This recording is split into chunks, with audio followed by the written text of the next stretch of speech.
Well, baseball fans, it's time now to get out your Long Island Ducks scorecards, your pens, and your pencils, because here's tonight's National Grid starting lineups. Well, visiting Lancaster Barnstormers, leading off and playing center field. Number 10, Jerry Owens, number 10. Batting second, at second base, number 1, Yusuke Hashimoto, number 1. Hitting in the third position and playing right field, number 31, Ryan Cavazos Galvez, number 31. Batting in the fourth position for the Barnstormers, at first base, number 2, Mike McDade, number 2. Hitting fifth, designated hitter, number 30, Wilson Batista, number 30. Batting in the sixth position for Lancaster, the third baseman, number 11, Luke Hughes, number 11. Hitting in the seventh position, behind home plate, the catcher, number 28, Keith Castillo, number 28. Batting eighth for the Barnstormers, left fielder, number 3, Jake Lucci, number 3. And hitting in the ninth position for the Lancaster Barnstormers, at shortstop, number 19, Anderson Feliz, number 19. Pitching tonight for the Barnstormers and warming up in the visitors' bullpen at the end of the left field line, the left-hander, number 14, Brian Morgado. Number 14, the starting lineup tonight for the visiting Lancaster Barnstormers.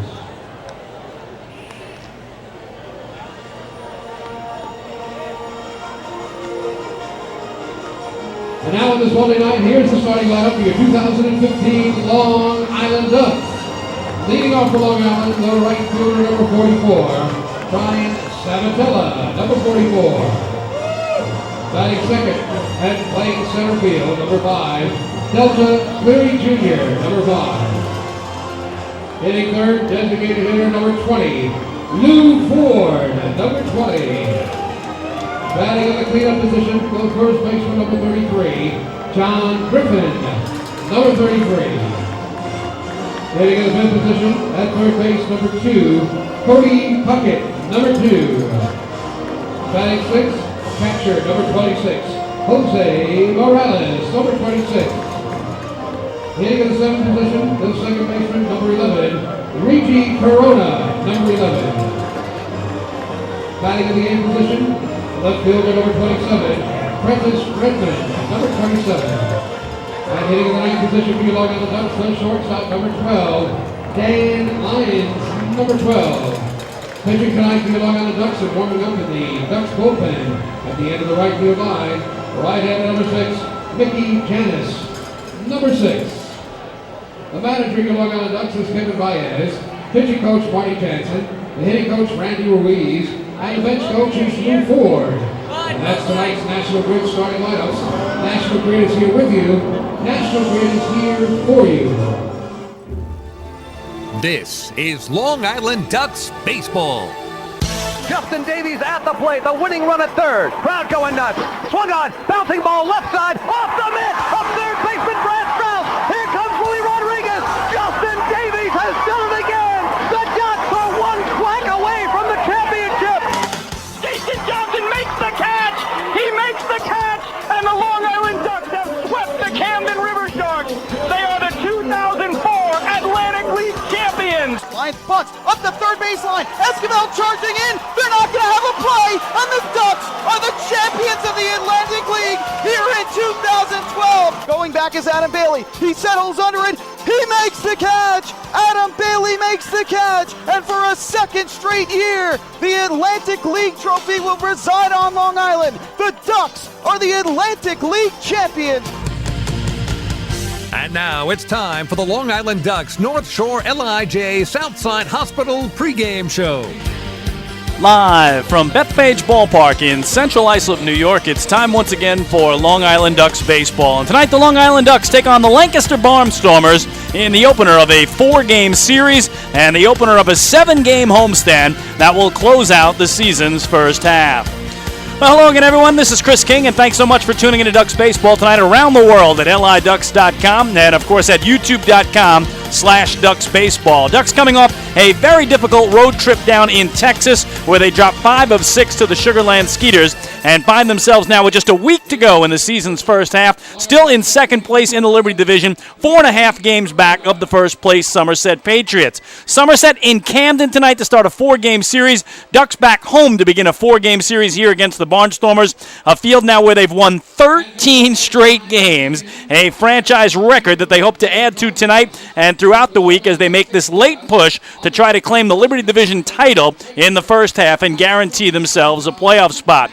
The Ducks will throw the knuckleballer tonight. Right-hander Mickey Janis comes in with a league-best ERA of 1.31, and the Stormers will counter with their left-hander, Brian Morgado, making his first start of the season. In fact, his first start since 2013. So a terrific night for a ball game, a very important one ahead, and when we come back, we'll speak with the manager of the Long Island Ducks, Kevin Baez. Hi, this is manager Kevin Baez, and you're listening to Ducks Baseball on the Ducks official YouTube channel, youtube.com/DucksBaseball. North Shore LIJ Southside Hospital in Bayshore is the healthcare heart of our community. We provide outstanding healthcare right here at home with centers of excellence in cardiology, orthopedics, neurosciences, women's health services, and much more. Experience counts, and North Shore LIJ Southside Hospital has been around for nearly a century of care. For more information, please call 631-968-3000 or visit us on the web at www.nslij.com. Can't get enough of the Long Island Ducks? Well, now you can get even more inside info on your favorite hometown team through Facebook and Twitter. The Ducks are constantly updating fans through social media with scores, transactions, ballpark promotions, and much more. You can even win great prizes. All you'll need to do is make a free account on Facebook and Twitter, and then visit us at facebook.com/LIDucks and twitter.com/LIDucks. Think you're Long Island's biggest Ducks fan? Get connected now.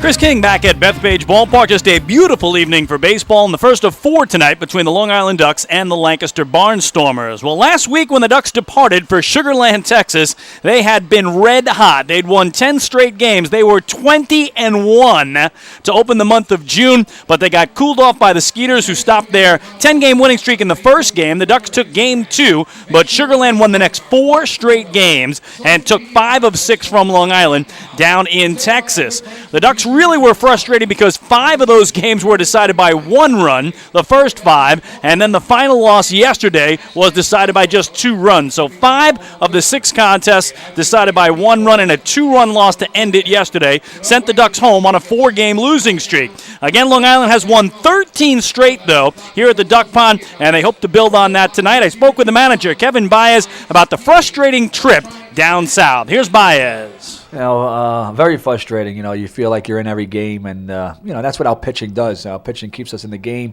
We've been spoiled with our hitting. Last 20 games or so, actually the whole season really. It just couldn't put it together. I think we had 9-10 hits every game too, but we just couldn't put them together, and it's just frustrating. To say the least. What about the heat down there? Tell the folks what it's like. Very, very hot, humid. But it is for the other team too, and that's something that we talked about. And I don't think it affected us, but it's just something that we probably had to get used to. It's hot, it's humid, but it's better than cold. I'll tell you that. Can they have an advantage though, Kevin, having being used to it? Yeah, I believe so. I just think that going into it, our first time there. I think they obviously been there and getting used to it a little bit more than us, but. You just got to monitor your pitching too. Your 6th inning is probably like an 8th inning for the pitchers. You got to see how many max effort innings they have, pitches they're going, everything like that. So it takes the wind out of you, no question.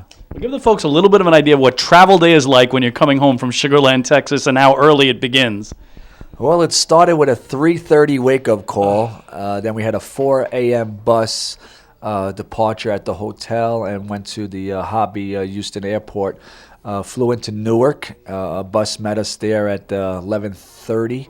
Then we drove over to GW in a lot of traffic and got here around 1:30 at the stadium. Unpacked, told everybody to go home and unpack your stuff, take a quick nap or so, and then be here by 4:30, 5 o'clock, and get ready for a game.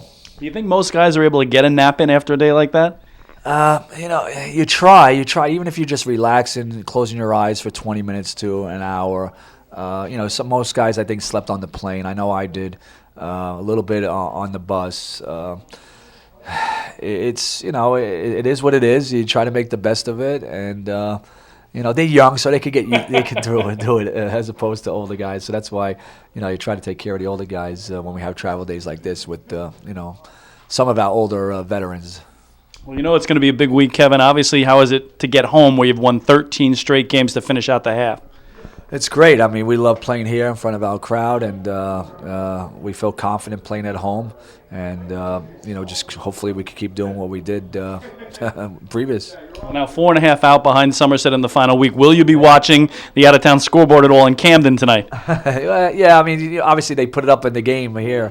You just got to take care of business. The old cliche, one game at a time, and it holds true because we can only control what we're doing on the field. And you're going to look at stuff throughout the Aprils and the Mays and say woulda, coulda, shouldas, and that's something that I don't like to do. That's why I always say, and I preach in the beginning of the season, that these games are very important, so we don't have to really worry about them, whether it's middle of June, late June, or end of the season. So. We'll go out there. We got Janice on the mound. We feel good, and get after it. Tell me about him and what he's done with his knuckleball this year. I mean, to come in leading the league and earn run average. I mean, that's the thing, though. It's unless you see it, it's not a typical slow knuckleball. And he's got a good arm. I mean, in Sugar Land, I think he was get up to 92, throwing his fastball. He's got a slider. His command is good. Holds runners on. Because usually that's the thing, though, when you talk about knuckleballs. Guys get on, that's it, they're going to run. And he's doing a great job at that. I mean, right now he's the best pitcher in the league. What about offensively, Kevin? I have 7 hitters now, 300 or better for the year. It's great. It's a credit to Lou Ford and Randy Ruiz, guys working with them, and and guys having a plan. Not always works, but we do talk to them, and we do try to have a plan on who we're facing that day and what they're trying to do to you, and it's all about execution. And right now guys are buying into it, and we're trying to limit our strikeouts. I know that's one thing we preached about in the beginning. Cut down on the strikeouts, put the ball in play, and good things will happen. So we're trying to do a better job with that. But the guys are hitting with confidence. I know that, and that's important. I think it's trickling down to everybody in the lineup. So that's nice to see. Well, Kevin, if you do your part, it still could come down to those final 3 games against Somerset. How big would that be on July 4th weekend, where you probably have your 3 biggest crowds? That would be great. I mean, at this point, that's what you could ask for. Try to give yourself a chance. And when Somerset comes from town, obviously they've been playing great, and we went on a great winning streak as well. And I would love to sign up for that right now and say, what, give us a chance with 3 games left. All right, good luck tonight, Kevin. Thanks as always. Thank you. That is the manager of the Long Island Ducks, Kevin Baez. We'll take a break, and when we come back, a closer look at the pitching matchup for tonight's opener of this 4-game series. Right-hander Mickey Janis goes for Long Island against lefty Brian Morgado for the Stormers. Hi, this is Bud Harrelson, and you're listening to Ducks Baseball on the Ducks official YouTube channel, youtube.com/DucksBaseball. North Shore LIJ Southside Hospital in Bayshore is the healthcare heart of our community.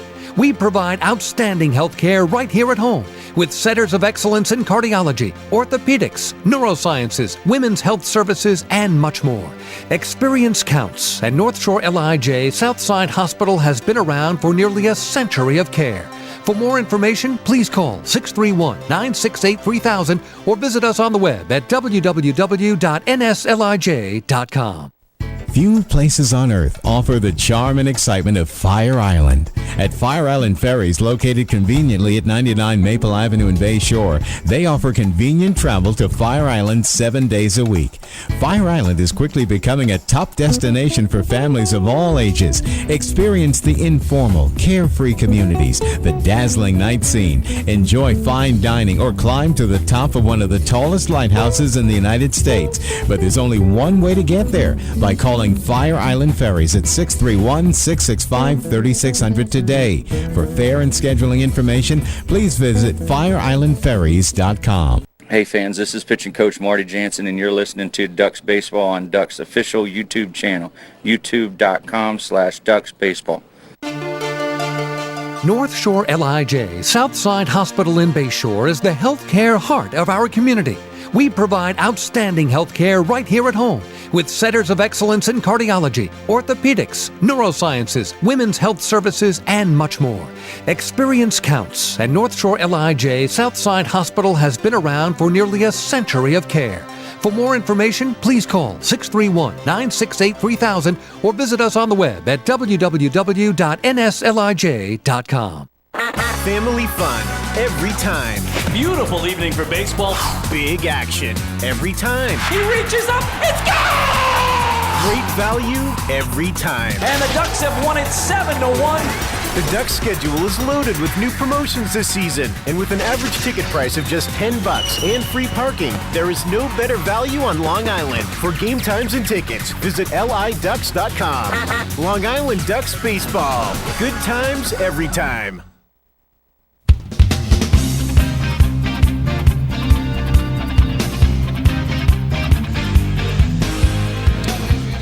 Chris King back at Bethpage Ballpark before tonight's game between the Long Island Ducks and the Lancaster Barnstormers. We turn it over to PA announcer Bob O'Tone. Bayshore High School Choir, who will lead us in the singing of our national anthem.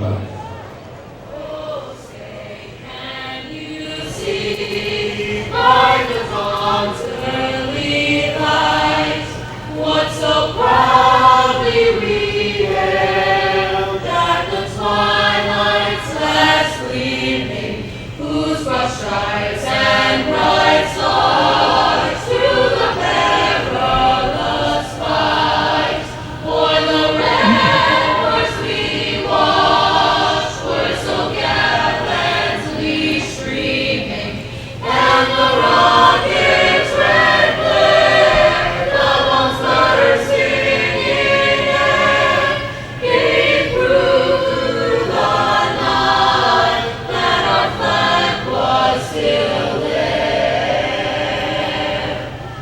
Oh, say does that star-spangled banner yet wave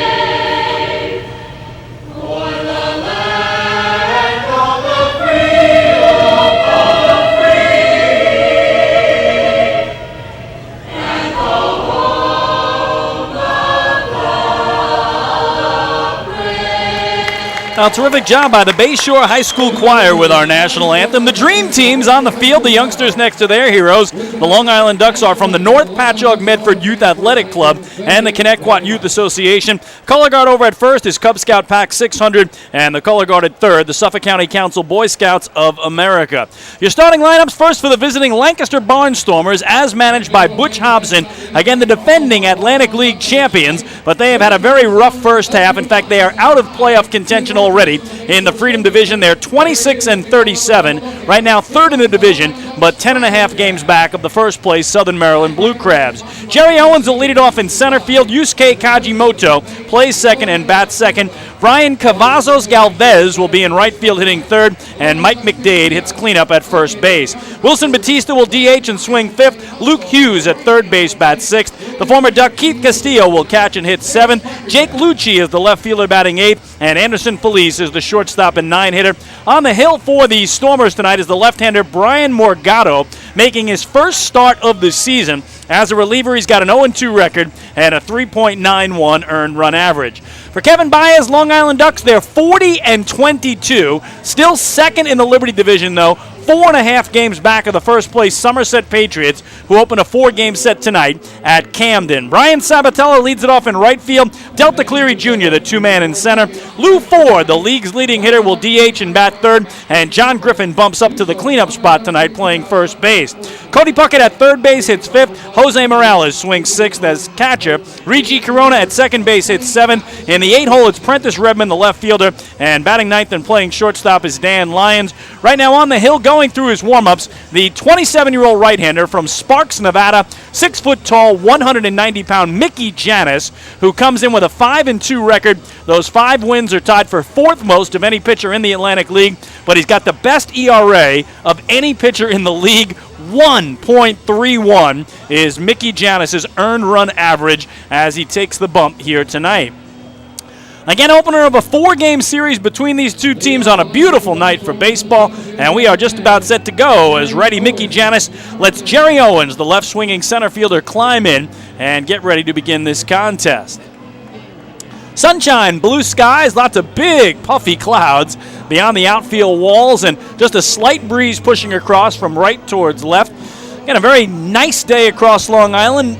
Temperature's a little lower than normal. Normally in late June, we're in the low 80s. I believe it was around mid-70s and low 70s most of the day, but perfect night for baseball. And again, just about set to get it going here is Jerry Owens, the center fielder, batting .236 coming in, 5 homers and 21 runs batted in. Wide open stance, Owens, and the first pitch from Janis is a knuckleball dropped in for strike one. So 6:40 the first pitch, and after Mickey's next offering, we'll get the temperature. This one misses wide, a ball and a strike. The Suffolk Transportation Services temperature of tonight's ball game, a very pleasant 73 degrees. So a very pleasant 73 degrees, says Bob Otone. The 1-1 is down and in. He avoided swinging at it as he stepped across home plate. Ball 2 now to Jerry Owens. Our home plate umpire is Warren Nicholson. He's joined by Manolo Alejandro at first and J.B. Torres around at third. The Ducks lost the last 4 in a row down in Sugar Land, Texas to the Skeeters and dropped 5 of 6 in that series. 2-1 here is slashed foul up high behind home plate to even the count. So the Ducks trying to get back on track, and they come back to a ballpark in Bethpage Ballpark where they've won 13 straight games. That is a franchise record, and they'll try to add to that tonight. The 2-2 to Owens is a strike on the outside corner. Oh, he floated that knuckleball in, and a good start for Mickey Janis tonight as he gets Jerry Owens looking. So it'll bring up the switch-hitting second baseman in the 2-hole, Yusuke Kajimoto.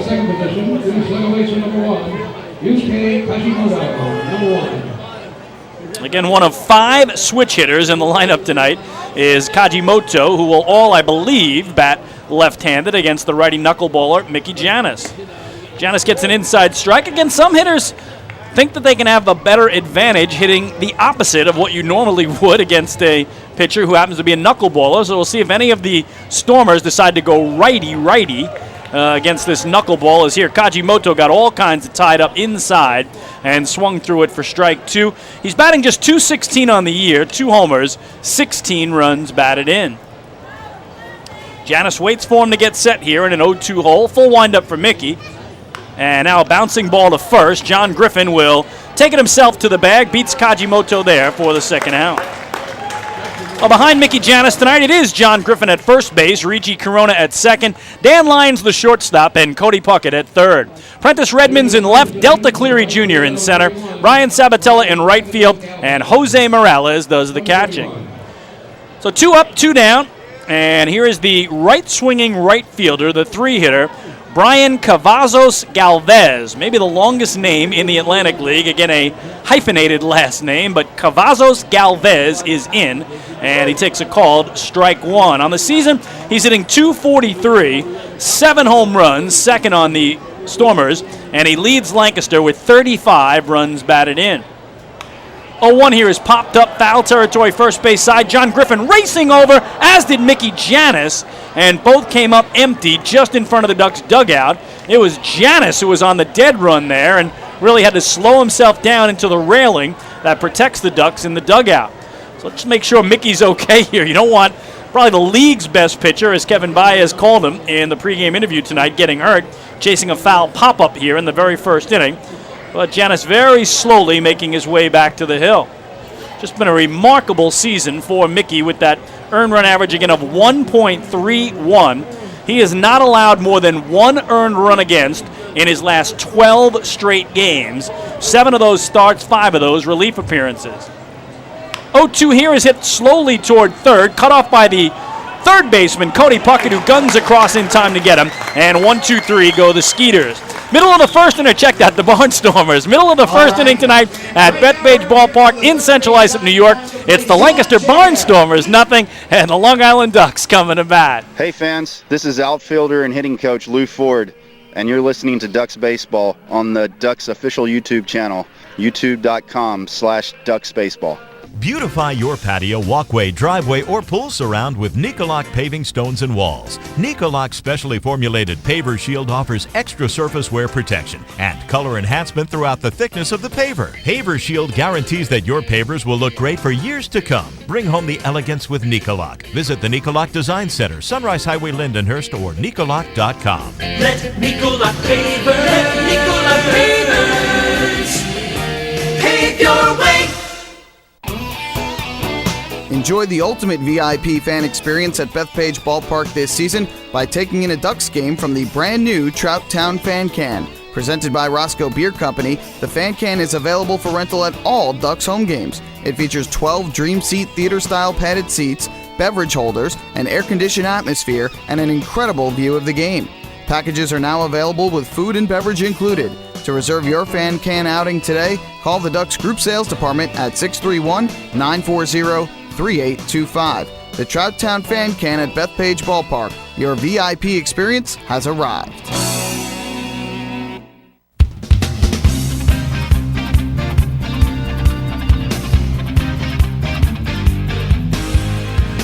No score as we head to the bottom of the first inning. The Ducks and Municipal Credit Union have teamed up this season to present the Walk with a Purpose promotion. Every time a Long Island Ducks player walks, Municipal Credit Union will make a donation to the Quackerjack Foundation. Municipal Credit Union serving members since 1916.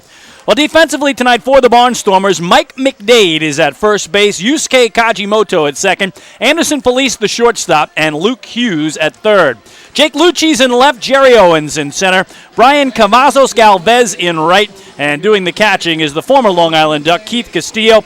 On the mound right now, going through his warm-ups, the 26-year-old southpaw from Miami, Florida, 6'3", 205-pound Brian Morgado, who's making his 20th appearance of the year, but his first start. So he's got 19 relief appearances in, an 0-2 record, and a 3.91 earned run average. He's gone 3 innings as his longest outing. That was back in mid-May, and twice gone just 2 innings. So we'll see how much length Butch Hobson can get out of the left-hander Brian Morgado here tonight for Lancaster.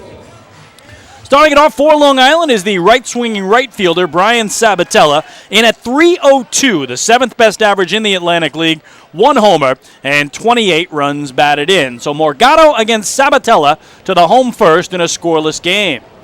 First pitch from the left-hander is in there for a strike, 0-1. Here at Bethpage Ballpark, we go 400 feet to dead center field and 325 down the lines.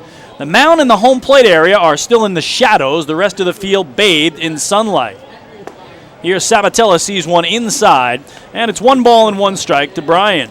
Sabatella followed by Delta Cleary Jr., Lou Ford, and then John Griffin hitting cleanup tonight. Morgado's 1-1 is low. 2 balls and a strike now to Brian Sabatella. So again, for Morgado, his first start since 2013 when he was a member of the New Jersey Jackals, pitching in the Can-Am League. And that was one of only 4 career starts he's made in his 6 years pitching professionally. Sabatella slaps it foul down the right field line, and the count 2-2 on Brian. So again, in his 6 years as a pro pitcher, this is just the 5th career start for left-hander Brian Morgado. First-year pitcher for the Lancaster Barnstormers, 2nd year in the Atlantic League for the Southpaw. His 2-2 is just away. Nope, they're going to say a called third strike on the outside corner. A late call from home plate umpire Warren Nicholson, and Brian Morgado starts it out the same way Mickey Janis did, a strikeout looking of the first batter he faced. Delta Cleary Jr., number 5. So 1 away, and here's the switch-hitting center fielder. Batting from the right side against the lefty, it's Delta Cleary Jr. for Long Island. .322 average, 3rd best in the league, has yet to homer, and has knocked in 16 runs on the season. Morgado's first pitch to Cleary Jr. is inside for ball 1. Again, the Ducks right now have 7 hitters in their lineup at 300 or better. Ford, Blank, Ruiz, Cleary Jr., Lyons, Corona, and Sabatella. It's just amazing right now to have 7 different hitters all batting over 300. The 1-0 is inside for ball 2. As a team, their collective average is .283, by far the highest batting average of any team in the Atlantic League. Also lead the league in runs, in hits, and in stolen bases. 2-0, and drawing walks as well, as here is a strike on the outside corner. It's 2-1, so they have been an offensive dynamo. And in our pregame interview, Kevin Baez gave lots of credit to the hitting coach, Randy Ruiz, and the former hitting coach, Lou Ford, who's now the bench coach and getting loose in the on-deck circle. 2-1 to Delta is taken down the right field line, slicing foul out of play. And the count will even up on Delta Cleary Jr. So again, the Ducks coming off a 4-2 loss in Sugar Land, Texas last night. Their 4th straight loss. They dropped 5 of 6 in the series. Remember, when they went down to Texas on Tuesday of last week, they had won 10 straight games, and they were 20-1 in the first 21 games of the month of June. So they lost 1 game all month and then dropped 5 of 6 to the Skeeters. The 2-2 is stroked into center field. Will it get down for a base hit? It will. So the red-hot Delta Cleary Jr. extends his hitting streak to 4 games with a 1-out single to center. Delta had 3 hits yesterday in that loss, a single, a double, and a triple.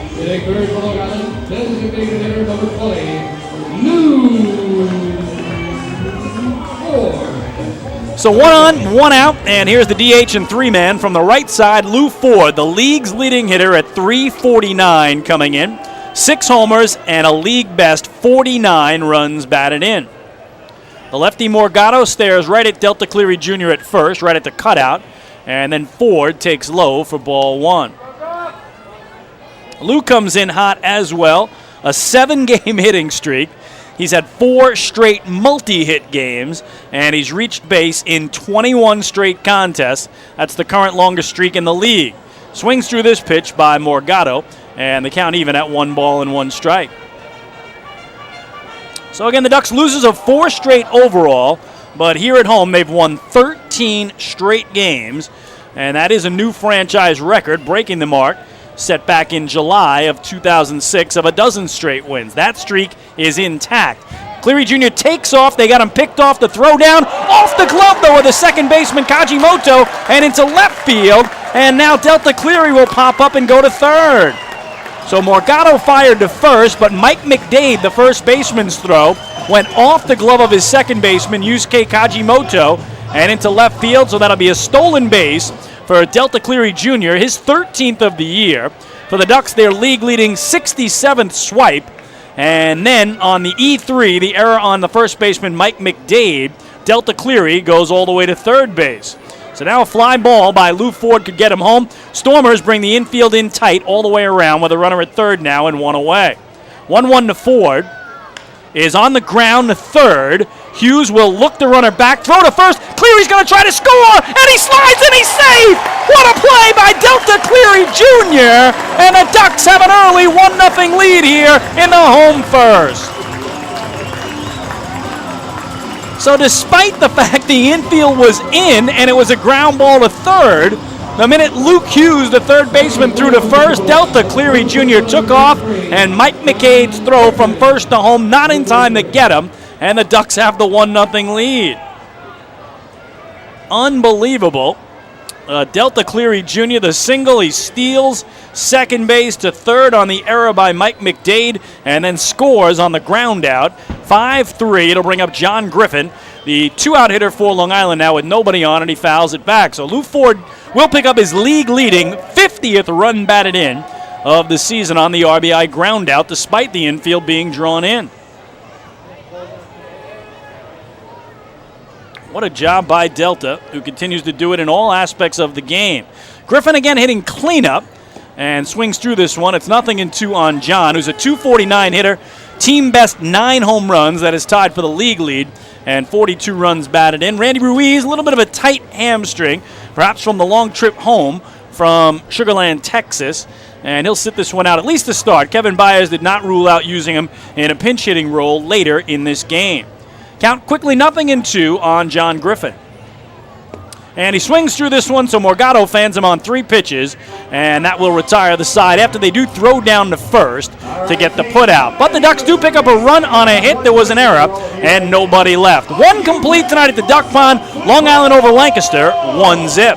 Hi, this is pitcher John Brownell, and you're listening to Ducks Baseball on the Ducks official YouTube channel, youtube.com/DucksBaseball. Thinking about buying or refinancing a home? Start by attending a free MCU home buying seminar. Then speak with one of our loan specialists who will guide you through the loan process. With an affordable mortgage from Municipal Credit Union, Home Sweet Home will be a little sweeter. Call 212-238-3521 or visit nymcu.org to apply for your mortgage today.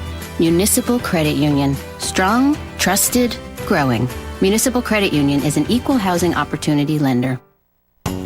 M&V Limousines is the official bus company of the Long Island Ducks. Family owned and operated, they've been in the business for over 23 years. M&V Limousines offers coach buses with Wi-Fi and restrooms, party buses, exotic limousines, and so much more. Whether you're looking for transportation for weddings, proms, corporate outings, or long-distance trips, they've got the right vehicle for you. Visit their showroom in Comac or check them out online at mvlimo.com. M&V Limousines, the official bus company of the Long Island Ducks.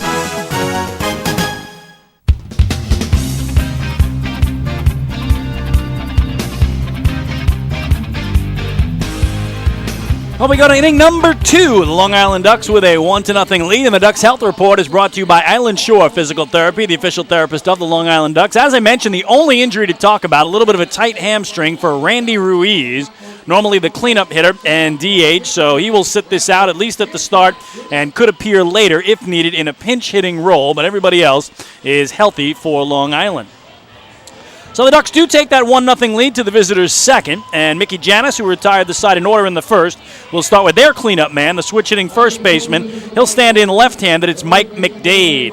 Mike McDade, number 35. McDade in just his 3rd game with the Lancaster Barnstormers. He is hitting .375, hasn't homered or driven in a run, and he takes up high here as he joined them yesterday for their doubleheader in Camden, New Jersey.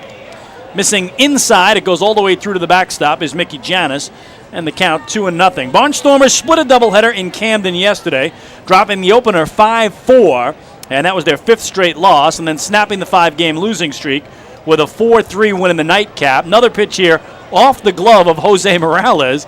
So I got a feeling that knuckleball is dancing around for Mickey Janis pretty well, but he's fallen behind here 3-0 on Mike McDade. Full windup, and the pitch is on the outside corner at the knees for strike 1. So again, McDade 3 for 8 in those 2 games yesterday in Camden, a 1-run win and a 1-run loss.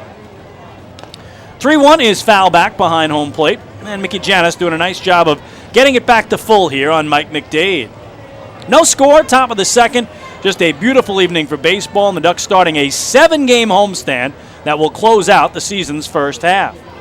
Payoff pitch is hit slowly foul behind home plate, and the count will remain 3 balls and 2 strikes. Again, officially, the Ducks have 8 games to go in the first half because they've played 62, but they had a suspended game back in mid-May in Lancaster that'll only be made up if it matters in the first half standings. Otherwise, it'll be made up July the 13th in Lancaster at beautiful Clipper Magazine Stadium. Another foul ball back behind home for McDade. And after 3 straight balls to open this at-bat, it's now 4 straight strikes delivered by Janis. Another 3-2, and that one in the air to left. Moving over towards the line is Prentice Redmond. Diving, and did he make the catch? He did!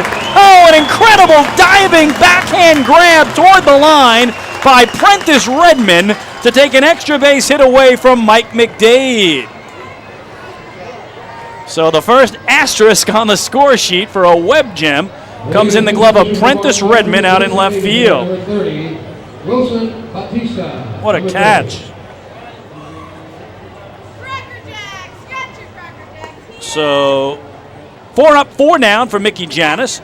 And here's the DH and 5-man, the switch hitter Wilson Batista, in from the left, and he takes ball 1. He's batting just .111 on the year, a homer and 2 knocked in. Knuckleball for a strike, and it's 1-1. And Kevin Baez was talking about how Mickey Janis had the knuckleball working down in Texas. Said his fastball was also clocked at 92 miles an hour. It's a very fast knuckleball, a la R.A. Dickey. And here, Wilson Batista trying to bunt his way on to get something going, fouls it back. And the count 1-2 now on the DH tonight for Lancaster. Wide open from the left.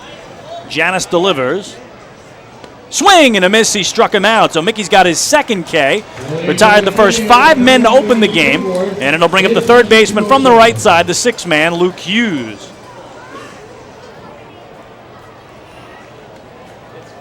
Batting in the 6th position, the third baseman, number 11, Luke Hughes, number 11. So here is the former Minnesota Twin and Oakland A, Luke Hughes, batting .299, a pair of homers, and 8 runs batted in. Down and away, misses Janis, and it's ball 1. Again, Mickey's numbers, a 5-2 record, a 1.31 ERA, best in the Atlantic League coming in. 1-0 here is swung through to even things up. 15 total games this year for Janis, 10 as a starter, 5 as a reliever. In 75 and a third innings, he's allowed 50 hits. He's walked 23 and struck out 56. 1-1 here misses low for ball 2. His innings pitched are second most in the league. His strikeouts tied for third most. Make a great case for Mickey Janis as the pitcher of the year in the first half season in the Atlantic League. Here's a breaking ball that gets fouled away. And the count 2-2 on Luke Hughes as Mickey Janis tries to retire the side in order. Again, Janis was the only guy who picked up a win down in Texas. Ducks lost 5 of 6 games to the Skeeters on the road trip. Janis was the winner, though, in Wednesday's game.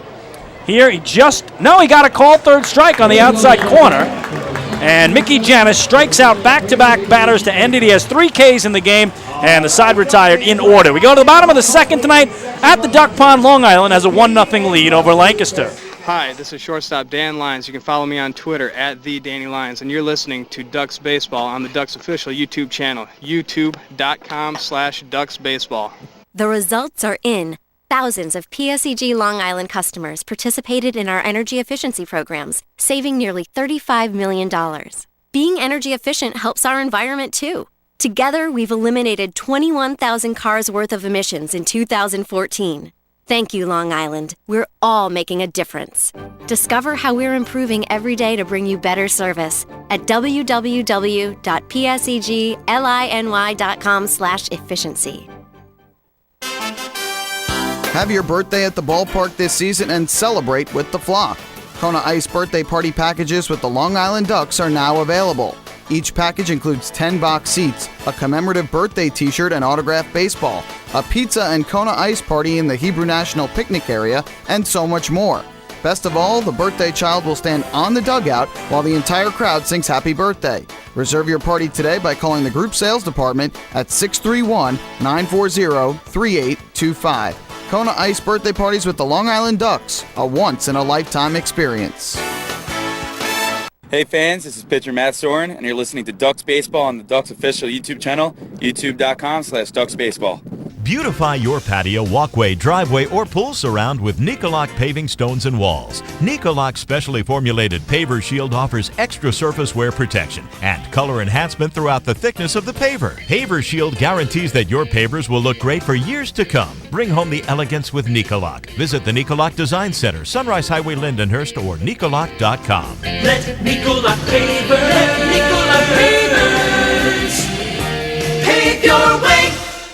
The results are in. PSEG Long Island is delivering 99.9% reliability. We got there by strengthening equipment and clearing trees along power lines across our area. And our new outage management system will continue to ensure improved communications and faster restoration. 99.9% reliable. It's one more way we're serving you better.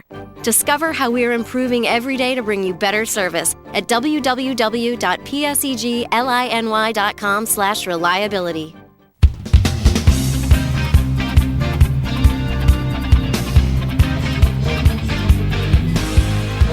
Well, we go to the bottom of the second. Ducks with a 1-0 lead, and there's no better time than now to sign your young Duck fan up in your life for the Bethpage Federal Credit Union Ducks Kids Club. Now, children 14 and under will receive exciting gifts, discounts on merchandise, and unique experiences that only come with being a member.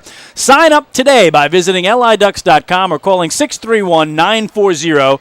3-8-2-5. Here's Cody Puckett to lead off the home second. Again, the Ducks with an early 1-0 lead. The lefty Brian Morgado's first pitch to him is outside for ball one. There is a defensive change for the Barnstormers. Keith Castillo, who caught inning number 1, the former Duck, has left the game, and now it's Juan Apodaca who is in catching. So a swing and a miss here by Puckett, and the count 1-1 on Cody.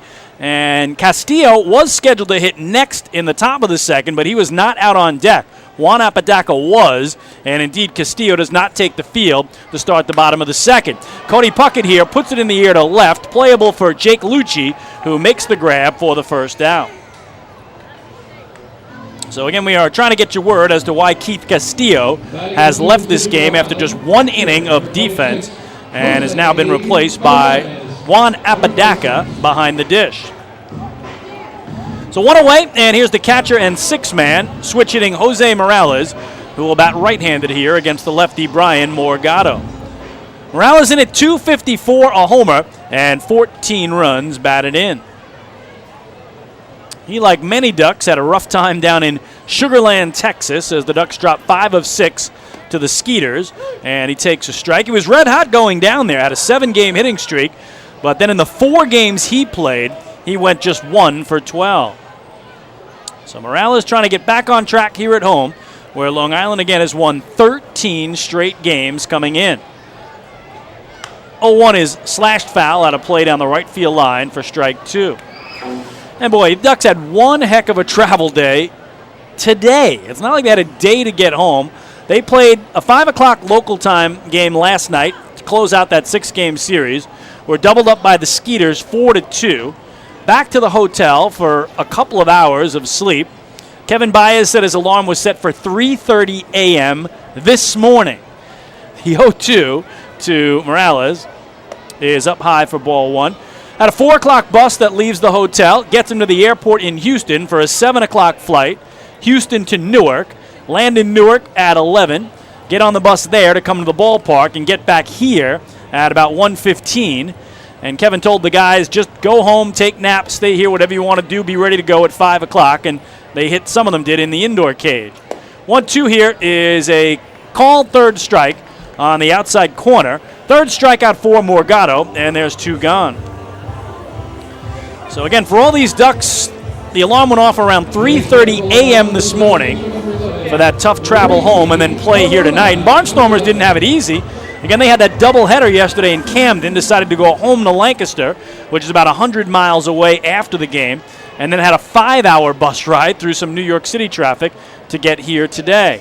Here's Regi Corona, the switch-hitting second baseman and 7-man, in from the right side against the lefty Morgado, and he takes strike 1. Regi batting .308, 6th best average in the Atlantic League, has 1 homer this year. It came against the Barnstormers, and he's knocked in 24.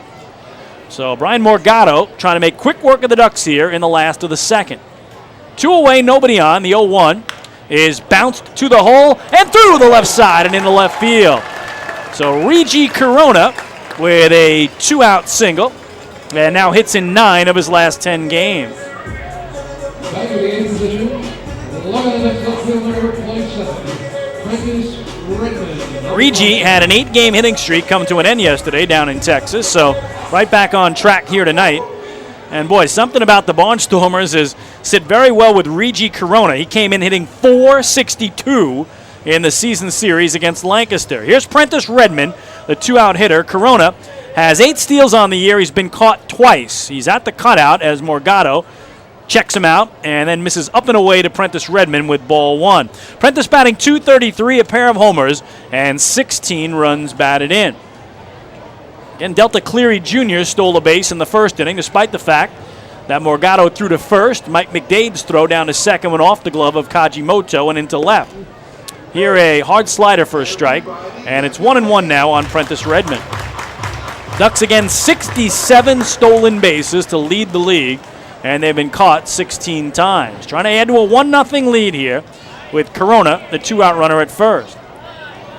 Morgado stares at him as he comes set, and now will soft toss over to McDade, to bring him back.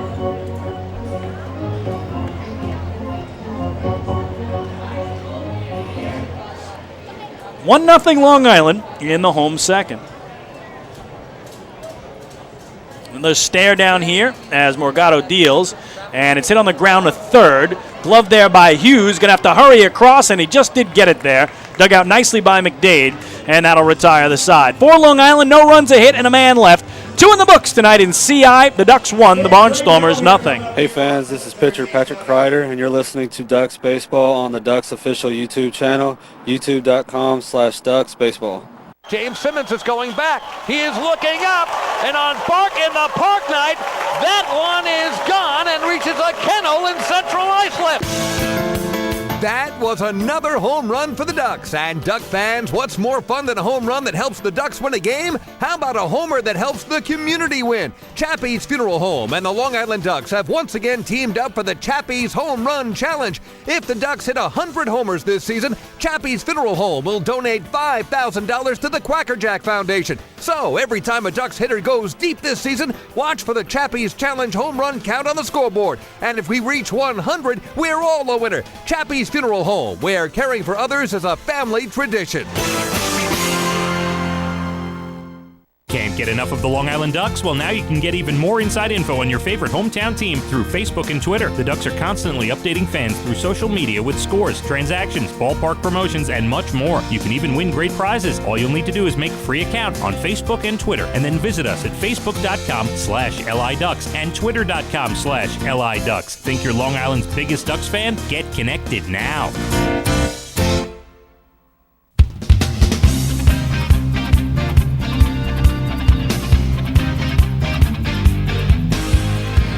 Well, we head to inning number 3 at Bethpage Ballpark tonight. Long Island Ducks with a 1-0 lead over the Lancaster Barnstormers. And Mickey Janis, who's gone 6 up and 6 down to begin the game, will deal again with Juan Apodaca, who came in to catch in that home second, and will hit here for Keith Castillo, who has left this game after just 1 inning. Again, still no word on why Castillo, the former Duck, exited early.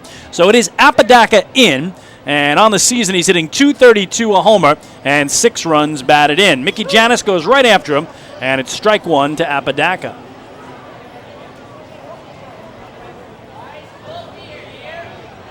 Janis is 0-1 on the way.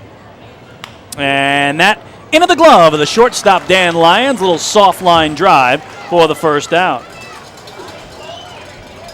So bring up Jake Lucci, the left fielder and left swinger from the 8-hole. Batting the 8th position of the Barnstormers, the left fielder, number 3, Jake Lucci, number 3. Lucci hitting .203, no homers, 3 runs batted in. Just acquired from the Bridgeport Bluefish for future considerations. Still looking for his first hit, though, as a Barnstormer. He's played 3 games for Lancaster. He's 0 for 10, and he takes a called strike on the inner half. It's 0-1. So Janis starts out 7 up, 7 down. Trying to make it 8 if he can get Lucci, the newcomer. 0-1 here is foul back to the netting for strike 2. Again, Janis, his last 12 straight games, he's allowed 1 earned run against or less. The last team to put up more than 1 against him, though, was this Barnstormer team here back on May 10th. 0-2 is up high, 1 ball and 2 strikes. And they actually had a season-high 8 hits, most Mickey's given up in a game. They scored 4 runs, 3 earned, also the most he's given up in a game, back on that May the 10th here in a 4-3 Lancaster win. Here he gets it back to 2-2 on Lucci after getting ahead 0-2. And the pitch. Swing and a miss, he struck him out. So 4th strikeout already for Janis, and the 8 batters faced, he's retired them all. So can he go once through the order perfect? Here's Anderson Feliz. Anderson Feliz, number 19. Switch hitting shortstop and 9-man, bats from the left side against the right-handed knuckleballer Mickey Janis. Janis' first year with the Ducks, his 3rd year in the Atlantic League, and his 6th year of pro ball. There's a knuckleball for a strike. Pitched for Bridgeport in 2013, the Blue Crabs in 2014. So he went from the Bluefish to the Blue Crabs. And now the Ducks are thrilled that Mickey Janis is on their staff. No major league experience for Mickey. 2 years of rookie and A-ball only in the Rays organization. 1-1. He blew the fastball by him there, so he has got the fastball working. He's got the knuckler dancing, and he has the Barnstormers off balance all night so far. And Lancaster is last in the league in hitting with just a .243 team average. 1-2 here. He couldn't hold up. He went around. Another strikeout for Janis. And another 1-2-3 inning. He's got 5 Ks on the night. He's gone 9 up and 9 down to begin his outing.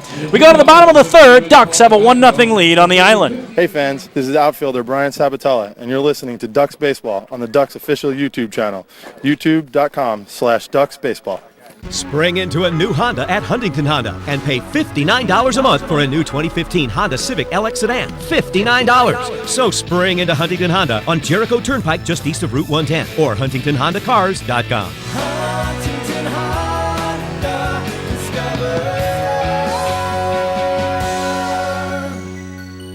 the difference. Auto 24-month lease, total due at inception. Civic $31.90 includes bank fee, first month's payment, no security deposit. Taxes, DMV, title fees extra with excellent credit through HFS. Baseball fans, the Long Island Ducks mobile app has officially arrived. Powered by Clear Vision Apps, it's your one-stop shop for all things Ducks baseball. Buy tickets straight from your mobile device. Receive game status updates with push notifications. Check out up-to-the-minute news and scores and interact with the Ducks on social media. Best of all, it's free. Download the Ducks mobile app today by visiting the App Store on your Apple-powered device or Google Play on your Android-powered device. The Long Island Ducks mobile app, with you wherever you flock to.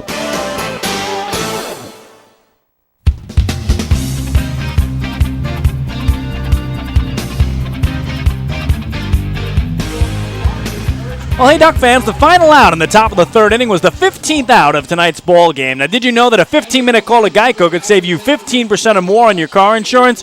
Get a free quote today. Call 1-800-947-AUTO. That's 1-800-947-AUTO or visit geico.com. Ducks with a 1-0 lead as we go to the bottom of the third. Ducks and Skeeters wrapped up a 6-game series yesterday down in Texas. Sugarland won it 4-2 for their 4th straight win and the Ducks' 4th straight loss. But the Ducks and Skeeters were the only 2 teams yesterday who did not play a doubleheader. The rest of the league all had doubleheaders because the rest of the league was rained out Saturday, while the Ducks and Skeeters were able to play a Saturday game. So 7 total games in the Atlantic League yesterday, and we'll run you through some of those scores when we get a chance. Ducks home third begins with their 9-man and shortstop Dan Lyons standing in from the right side against the lefty Brian Morgado. Southpaw's first pitch is hit on the ground to short, little knuckleball. 1 hop for Felice, guns across, and Lyons grounds out to his counterpart 6-3 for the opening out here of the home third.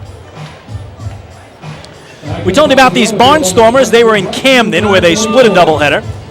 River Sharks won the first game 5-4. Barnstormers won the nightcap 4-3 as Lancaster snapped the 5-game losing streak. Somerset Patriots had their 10-game winning streak come to an end as Southern Maryland goes into Bridgewater, New Jersey and sweeps a pair from the Pats. The Blue Crabs took the first game 6-1 to end that 10-game winning streak, and they took the nightcap 2-1. So back to the top of the order for Brian Sabatella, struck out looking his first time through. And Brian Morgado's first pitch to the local boy is in there for strike 1. And the other doubleheader was in York, Pennsylvania, where the Bluefish won the first game 5-3 and the Rebs won the nightcap 4-3. And we'll keep you up to date on all tonight's games as well. The 0-1 is in the dirt. 1 ball and 1 strike to Brian Sabatella, who brings in a 7-game hitting streak. You want to talk about hot? He has hits in 20 of his last 21 games. Had a 13-game hitting streak come to an end, and then after that got right back on track. Hits in 7 in a row coming in tonight. He's 0 for 1. 1-1 pitch to him is way low and inside. 2 balls and a strike. So again, everybody changes up as we start the final week of the first half in the Atlantic League. And boy, what a week it'll be. Still got races going on in both divisions. 2-1 here to Sabatella. Is bounced to second. Nice easy hop for Kajimoto, who guns him out for the second out. Ducks, of course, are second in the Liberty Division, 4.5 back of the first place Patriots. Over in the Freedom, the Blue Crabs are on the top, with the Skeeters 4 back. So tonight we will keep you posted on the Patriots, who are in action in Camden against the River Sharks. Skeeters are in York to take on the Revs, and the Blue Crabs are facing the Bluefish up in Bridgeport, Connecticut. Here's Delta Cleary Jr. He has scored the game's only run tonight. He stands in as the 2-out hitter. And he fists one. Foul in the air, first base side. Mike McDade over will make the grab. And just like that, the Ducks go 3 up and 3 down for the first time tonight. 3 complete on Long Island. The Ducks lead the Barnstormers 1-0. Hey fans, this is catcher Mike Blank, and you're listening to Ducks Baseball on Ducks official YouTube channel, youtube.com/DucksBaseball. Few places on earth offer the charm and excitement of Fire Island. At Fire Island Ferries, located conveniently at 99 Maple Avenue in Bay Shore, they offer convenient travel to Fire Island 7 days a week. Fire Island is quickly becoming a top destination for families of all ages. Experience the informal, carefree communities, the dazzling night scene, enjoy fine dining, or climb to the top of one of the tallest lighthouses in the United States. But there's only one way to get there, by calling Fire Island Ferries at 631-665-3600 today. For fare and scheduling information, please visit fireislandferries.com. Hey Ducks fans, stay up to date with Long Island's hometown team by visiting Quack of the Bat, the official blog of the Long Island Ducks. Quack of the Bat will bring Ducks fans beyond the headlines with in-depth feature articles, breaking news stories, game previews, post-game wrap-ups, and so much more. Interact with the team during the entire season through quotes directly from the players and coaches, as well as exclusive video clips and photos. Check out the blog today at quackofthebat.wordpress.com. Quack of the Bat, the official blog of the Long Island Ducks.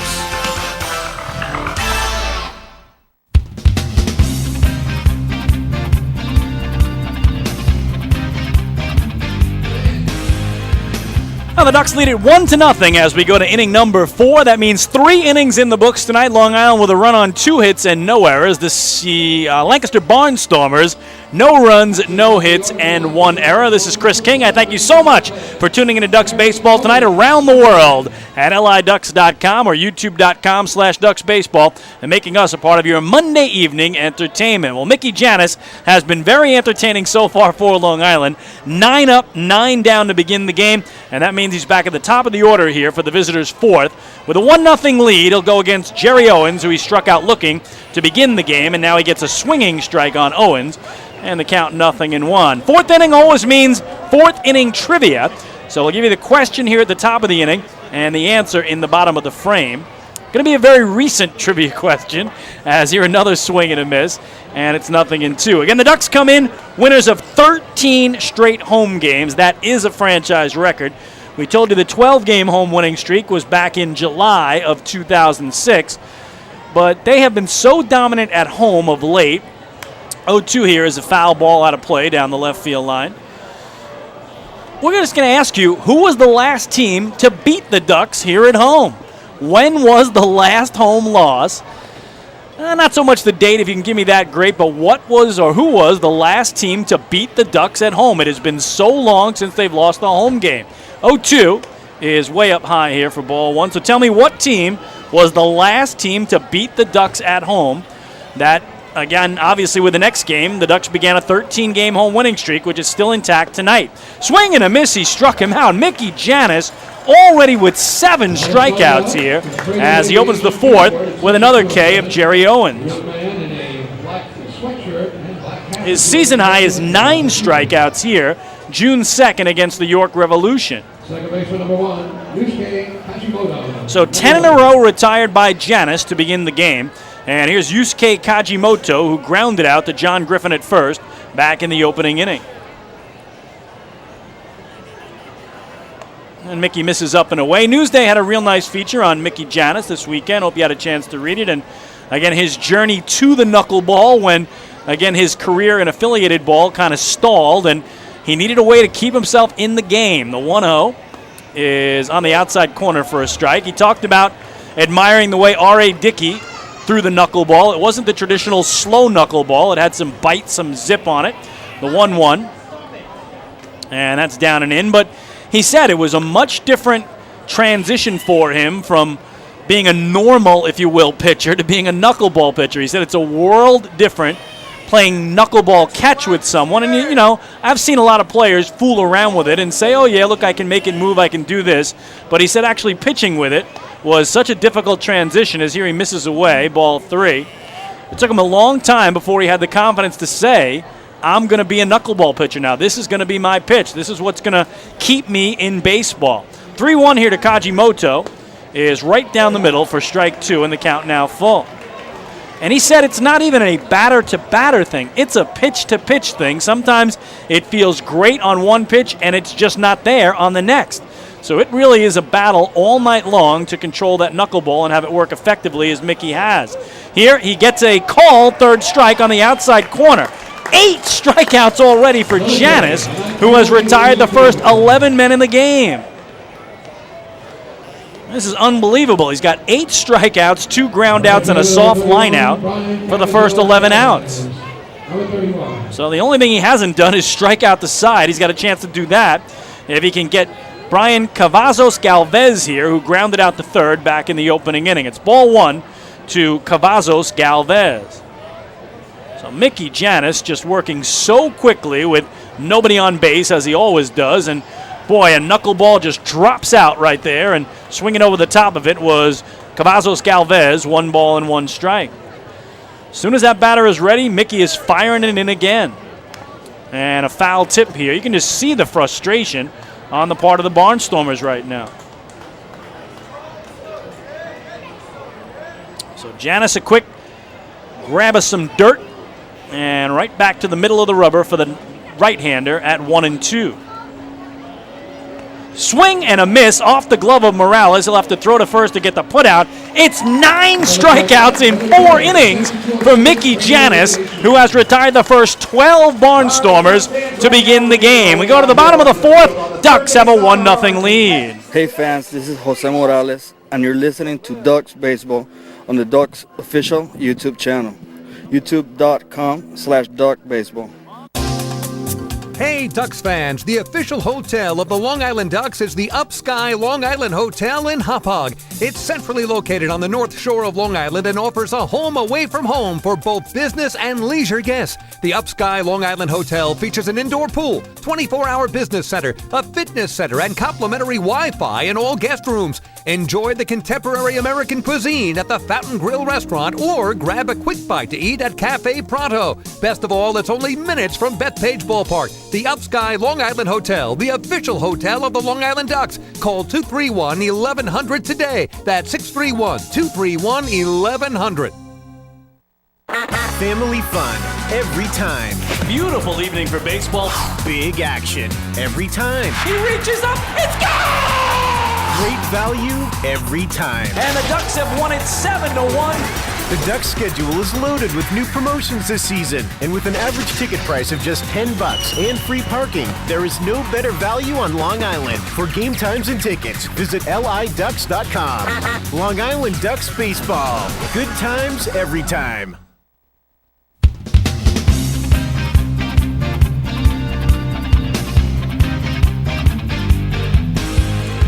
Well, the Ducks take a 1-0 lead to the last of the 4th, and we asked you, the Ducks, we asked you to try to tell us, if you knew, in 4th inning trivia, who was the last team to beat the Long Island Ducks here at home. Again, the Ducks come in winners of a franchise record 13 straight games.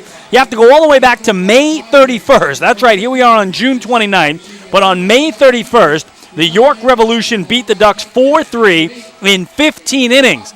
So, boy, the Ducks did not go down without a fight in that game, losing in 15 innings. That was the final day of May, and they have not lost a single home game in the month of June. 13 straight home wins, and that, again, a new franchise record. They'll try to push it to 14 here tonight. And the way Mickey Janis is going, look out. Janis already has retired the first 12 men of the game, 9 by a strikeout. He has 5 straight strikeouts, and 7 of the last 8 batters have gone down on strikes. Well, here's Lou Ford to lead off the home 4th with a 1-0 Long Island lead, and the lefty Brian Morgado missing up and away to Lou. It's ball 1. Ford grounded out to Luke Hughes at third back in the opening inning, and despite the fact that Hughes was in on the grass, Delta Cleary Jr., who was at third, took off for home, and he scored the game's lone run. Lou fouls it back to the netting here, and the count 1-1 on Ford, who picked up his league-leading 50th run batted in on the season with that 5-3 ground out that plated Cleary Jr. back in the opening inning, and it has held up ever since. Morgado's 1-1 to Ford is popped up here, shallow center field. The shortstop Anderson Felice out to make the grab for the out. So Morgado has retired 5 in a row, and 9 of his last 10. I'm going to bring up John Griffin, who he struck out swinging to end inning number 1. And Morgado coming off his first 1-2-3 inning of the game, and has been very impressive here in his first start of the season, and just his 5th career start ever in 6 years of pro ball.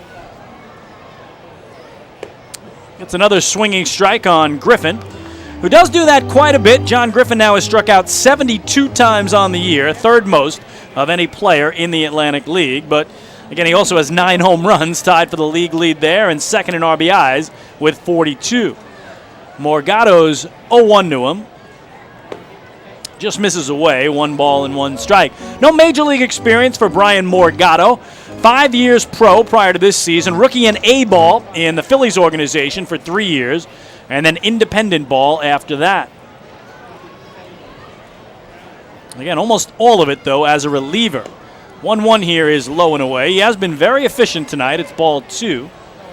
And last year split time as a reliever with the York Revolution and the Camden River Sharks, and put up terrific numbers for both teams. Is 2-1 here to John Griffin on the way. And that gets the outside corner to even things up. His ERA last year with York was 3.16, and with Camden, 2.29 in 25 relief appearances. Griffin readies for the 2-2. And that low and outside, and the count full. So already, for Brian Morgado at 3 1/3 innings pitched, which is where he is now, it's his longest outing of the season. He had 1 3-inning relief stint and 2 2-inning relief appearances, but nothing beyond that prior to tonight. A 1-out payoff coming to Griffin, and that foul back to the screen will do it again. John had a very rough road trip down in Texas as he played in 5 of the 6 games, had just 1 hit in 20 at-bats, and it was a home run on Thursday. So that long ball down in the Lone Star State was his lone hit, as again the Ducks dropped 5 of 6, including the final 4 of the road trip.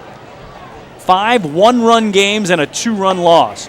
Swing and a miss, he struck him out for the 2nd time tonight, and it's now 4 strikeouts for Morgado, 2 away.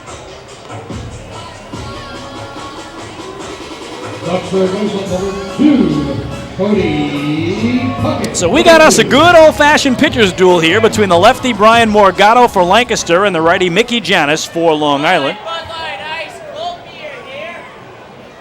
And here's Cody Puckett, who flew to left his only previous time up. Grounds it here wide to third. Kevin Baez, a rare drop there for the former 3-time All-Star shortstop with the Long Island Ducks and the former New York Met. But he recovers to flip it into the seats. It's strike 1 on Cody Puckett, who's batting .278 for the year. 4 homers, 22 runs batted in. And the last 4 games down in Sugar Land, tough for Cody as well. He went 1 for 16. Here he swings through the Morgado offering, and it's 0-2. 1-0 Ducks here in the bottom of the 4th. Opener of a 4-game series and a 7-game homestand that will close out the season's first half.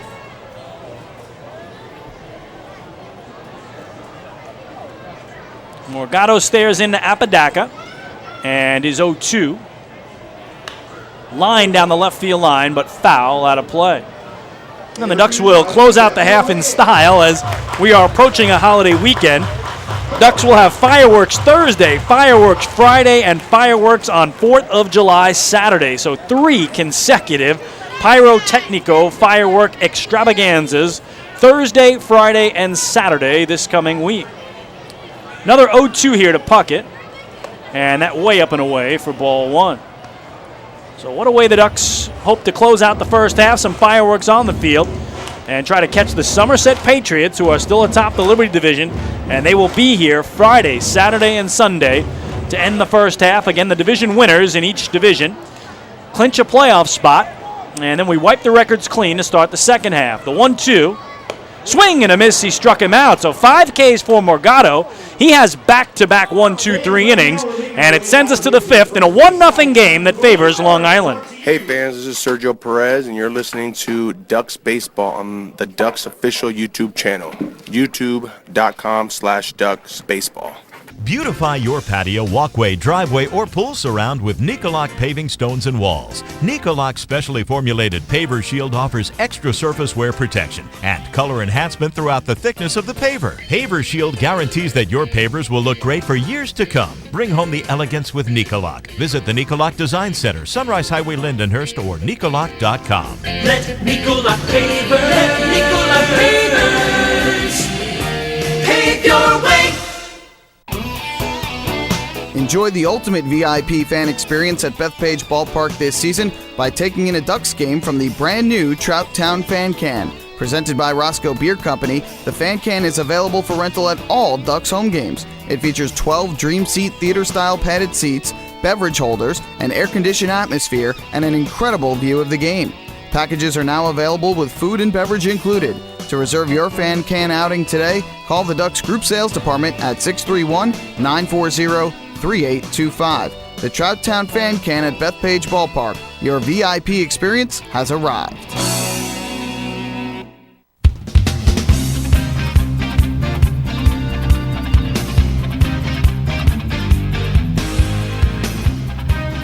Well, Ducks take a 1-0 lead to the 5th inning of play, and fans, don't forget to stop by the Waddle Inn shop on your next visit to the Duck Pond, where exclusive, hard-to-find Ducks memorabilia is now on sale. All proceeds benefit the Quacker Jack Foundation, the charitable arm of the Long Island Ducks.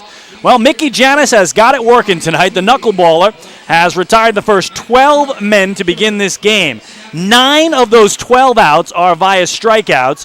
He has struck out 5 batters in a row and 7 of the last 8.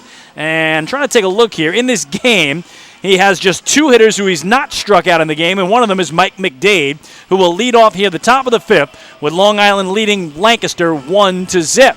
So Mickey Janis, the 27-year-old from Sparks, Nevada, will go back to work. Brian Morgado has matched him with the exception of the lone run put up in the opening inning for Long Island. And now here a little meeting on the mound as catcher Jose Morales, pitcher Mickey Janis, and home plate umpire Warren Nicholson are discussing something. And I'm not sure. I hope it isn't Mickey Janis developing any type of blister here with the knuckleball. And again, that was some sort of injury look, though, there, as home plate umpire Warren Nicholson signaled it was not a timeout. So hopefully everything's all right for Mickey Janis, who's been on fire. Brian Morgado has a season-high 5 strikeouts. Janis has tied his season high with 9 Ks already in the game, as here he misses away to McDade, and the count 1-0. Here's the pitch. And that misses wide. It's ball 2. Morgado unofficially had around 50 pitches, again in his first start of the season. And we'll try to get you Mickey Janis's numbers in just a minute. 1-0 Ducks as we start the 5th. 2-0 is outside. And despite the fact he's a knuckleballer, Mickey Janis has excellent control. And now, though, runs out 3-0 here on McDade as the Barnstormers look for their first base runner of the game. He went after it 3-0 and grounded it foul off the railing in front of the Ducks dugout. It's strike 1 to Mike McDade. McDade, 8 years in the Blue Jays organization, and made his debut yesterday in that doubleheader for the Stormers. They split a pair in Camden. Here he fouls this one away. So great job by Janis. The count was 3-0. He's got it back to 3-2.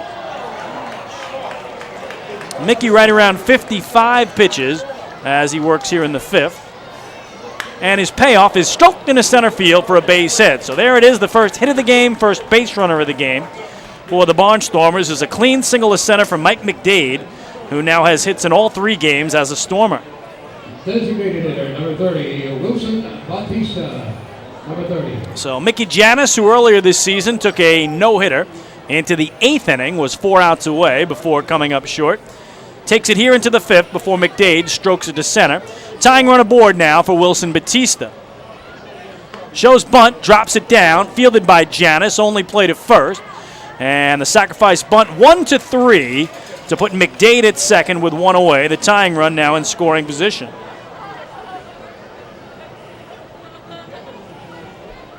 Third baseman, number 11, Luke Hughes, number 11. So here's Luke Hughes, struck out swinging back in the 2nd, his only previous at-bat. And a righty-righty for Mickey Janis as he waits for him to get ready. Janis holds the set away from his letters, checks McDade, and then hits Hughes in the back. So that will put the go-ahead run aboard here for Lancaster.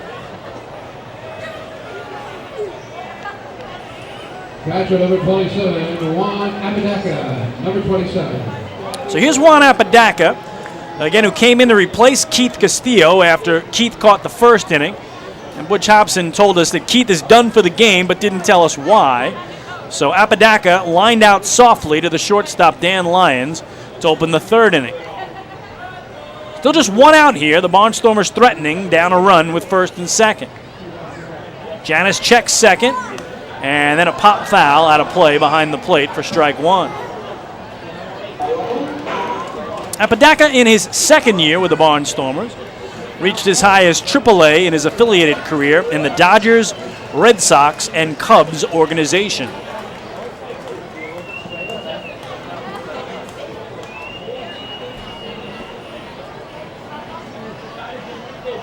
Be an 0-1 coming. A couple of checks a second for Mickey, and then misses low, 1 ball and 1 strike. So first time in the game, Janis has dealt with runners on base. Looks like he's moved over a little bit on that rubber toward the first base side as he stares home to Jose Morales. And pitching from the stretch, his 1-1 is a knuckleball high, knocked down by Morales, and it's 2 balls and a strike. 1-0 Ducks, top of the 5th. Barnstormers with their first 2 base runners of the game here after Janis retired 12 in a row on 9 strikeouts to begin the contest.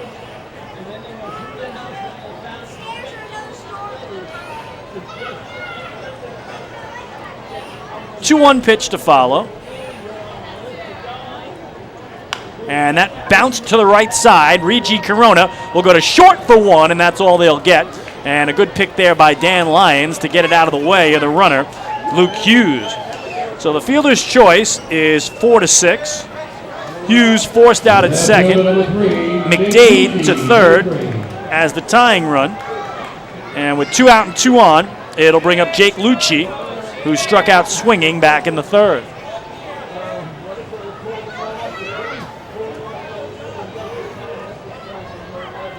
So Lucci now 0 for 11 in 4 games as a Barnstormer. This would be a great spot for his first hit. Try to tie the game with McDade 90 feet away. Carefully looks at one that missed low and away for ball 1. No affiliated experience whatsoever for Lucci. Just 3 years of independent ball prior to joining the Barnstormers. And we mentioned start of the year with Bridgeport. 1-0 is swung through, 1 ball and 1 strike. May have got a piece of it. And the count level on Jake Lucci, who spells his last name like Luce, L-U-C-E, but pronounces it Lucci. Apodaca held on at first by John Griffin. Catcher there, the 1-1 is inside for ball 2. The Ducks not willing to give him a running start here and not wanting him to take off for second base and then the chance to get the runner home from 3rd without a base hit. Top of the 5th, Ducks with a 1-0 lead. Cody Puckett right atop the grass at 3rd base, even with the bag. In case Lucci has a mind to try to squeeze home a run. 2-1, the runner goes, and the throw down is high but grabbed on a leaping catch by Dan Lyons. He saved a run. he absolutely saved a run. So Apodaca has the stolen base, his first stolen base attempt of the year. And now you got 2 runners in scoring position. So Jose Morales threw it high, and if not for a leaping grab by Dan Lyons, this would have been a tie game because Mike McDade would have scored easily from third base. So now a base hit could give Lancaster the lead. The 3-1 pitch coming. Well hit but foul out of play down the right field line. He was all over that, but just early.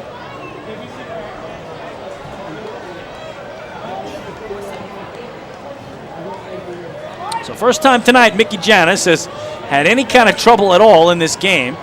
But now he's got the count to full on the 8-hitter and left fielder Jake Lucci. 2-out payoff pitch. Bounced to first, but foul. And we'll do it again. DJ Boston, the longtime Atlantic leaguer, who is the hitting coach of the Lancaster Barnstormers, will flip it in the seats. Top of the 5th, Ducks with a 1-0 lead. Barnstormers threatening here, though, with McDade at third, Apodaca at second, and 2 away. A payoff pitch coming to Lucci from Mickey Janis. Grounded foul again out in front of it, off the railing in front of the Ducks dugout. What a battle here. And Lucci looking for his first Barnstormer hit in 4 games with Lancaster. And Mickey Janis protecting a 1-run lead.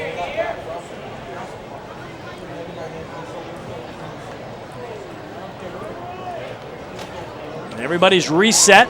And now Lucci, I believe, got something in his eye just as he was ready to get that pitch from Mickey Janis, so we'll have to reset everyone. Again, 2 teams trying to get back on track here tonight. Ducks have dropped 4 straight, all of them down in Texas. Barnstormers have lost 5 of 6. 3-2 pitch. Check swing. Did he go around? They appeal. And umpire J.B. Torres says he did not. And there's the first walk of the night for Mickey Janis that loads the bases for the Stormers. Barnstormers shortstop, number 19, Anderson Feliz. So it falls to the 9-man, the switch-hitting shortstop Anderson Feliz, who struck out swinging himself his only previous time up. Bases full, 2 away for the Barnstormers. And Janis floats a knuckleball down and away for ball 1. No place to put him, so Mickey's got to go after him.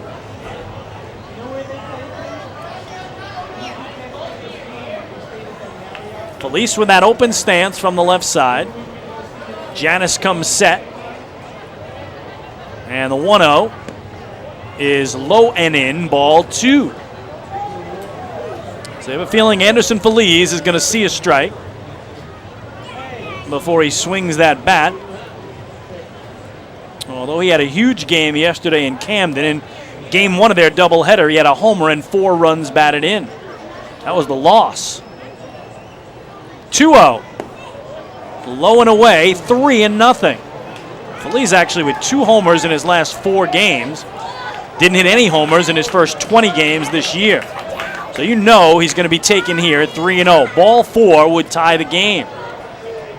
Can Mickey Janis drop in some strikes? The 3-0. Right down the middle, strike 1, even though Feliz was a step toward first. And you wonder if Anderson Feliz will swing away here or try to get that ball 4 and tie the game. Janis has done this a couple times tonight, fallen behind in the count, battle back without walking anyone until he just put Lucci aboard on a payoff. Time call by Anderson Feliz at home plate. 1-0 Ducks in the top of the 5th. Barnstormers, 2 outs, bases loaded, a 3-1 offering coming. And that a strike, and he's running full. So Anderson Feliz looking for the free pass and the RBI. And now the crowd squarely behind right-hander Mickey Janis. The runners will go on a 2-out payoff pitch. A call, 3rd strike. He got him looking on the outside corner. It's a season high 10 strikeouts for Mickey Janis. and that retires the side. For the Barnstormers, no runs, a hit, a walk, a hit batter, and they leave the bases loaded. We're halfway home tonight at the Duck Pond in Central Islip, middle of the 5th inning. It remains 1-0 in favor of the Flock. Hey fans, this is outfielder and hitting coach Lou Ford, and you're listening to Ducks Baseball on the Ducks official YouTube channel, youtube.com/DucksBaseball. Thinking about buying or refinancing a home? Start by attending a free MCU home buying seminar. Then speak with one of our loan specialists who will guide you through the loan process. With an affordable mortgage from Municipal Credit Union, Home Sweet Home will be a little sweeter. Call 212-238-3521 or visit nymcu.org to apply for your mortgage today. Municipal Credit Union. Strong, trusted, growing. Municipal Credit Union is an equal housing opportunity lender. Take your group out to the ball game this season and enjoy all the fun of Ducks baseball at discounted prices with the Hebrew National Picnic Area, luxury suites, the Smokin' Owls Party Deck, the Trout Town Fan Can, and so much more. Bringing your group to the game will be an unforgettable experience. The Ducks even offer opportunities to sing the national anthem, serve as the Ridgewood Savings Bank color guard, be the Nicolak Dream Team, put on a pregame performance, or shag fly balls during Ducks batting practice. To book your outing today, call 631-940-3825 and ask for the group sales department. Long Island Ducks Baseball. Good times every time.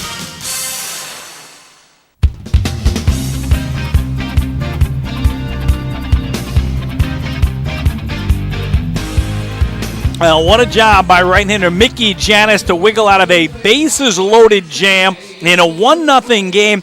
He loaded the bases by allowing a Mike McDade single. First hit he surrendered tonight. He hit Luke Hughes. He walked Jake Lucci. He fell behind Anderson Feliz 3-0, but on a payoff pitch, picked up his 10th strikeout of the night to surpass the 9 revs he struck out here in a 3-0 win back on June 2nd, and most importantly, keep the Ducks on top, 1-0 as we head to the home 5th.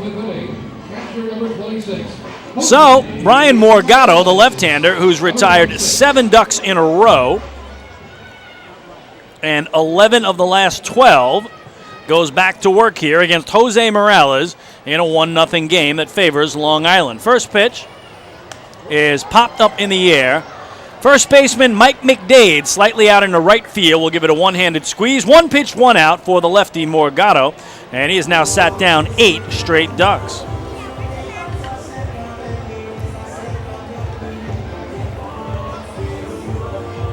So taking his time here, Regi Corona coming up to the plate.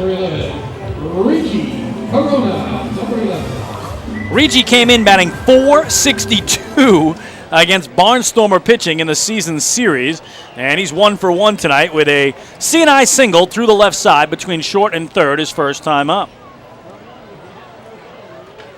Overall, his average up to .311, and here Morgado starts him out with strike 1. So Morgado's given up only 2 hits, both singles. Mickey Janis giving up just 1 base hit, a single to center to open the top of the 5th. And you wonder how much more Morgado's got in him in his first start in, again, a couple of seasons. He has not started a game in his pro career since 2013, and only his 5th career pro start in 6 years. But Butch Hobson's got to like what he has seen from his left-hander here. And he's 1-1 now on Regi Corona. Here's the pitch. Pop foul out of play, first base side for strike 2. Elsewhere tonight, the big game as far as the Ducks are concerned, the Patriots in Camden to take on the River Sharks. No score in the top of the 3rd. Somerset starts tonight with a magic number of 4. Any combination of Patriot wins or Duck losses that add up to 4 will give the Patriots the first half of Liberty Division title and a guaranteed playoff berth come September. The 1-2 to Corona is line foul down the left field line, scattering the folks down there. Hopefully everybody's okay, and the count holds. So again, the Patriots, who have had an unbelievable June themselves, the Patriots are 21-7 in the month of June. The Ducks in the month of June are 20 21-6. So 21-6 are the Ducks, 21-7 are the Patriots, and unbelievable. Neither side willing to give an inch in this amazing month of June. The 1-2 is up letter high, bending Regi off the dish. It's 2 balls and 2 strikes. So again, Ducks got to do their part. As long as they win out this week, even if the Patriots win 3 of 4 in Camden, the first half title will still be decided here on this field Friday, Saturday, and Sunday. And that's the most important thing for the Ducks. They've got to get it to that, so those 3 games mean something. So they got to win all their games and hope that Camden can take at least 1 from Somerset. The 2-2 is way up and outside to run the count full here on Regi Corona. So they can't be concerned with what's going on in Camden, although Kevin Baez admitted they all watch the scores when they go up on the scoreboard in left center.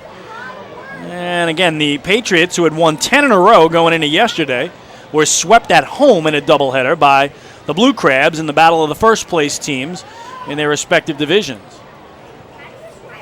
1-out payoff to Regi, and he lines it foul over the head of Kevin Baez and kicks out into left field where Jake Lucci will retrieve it.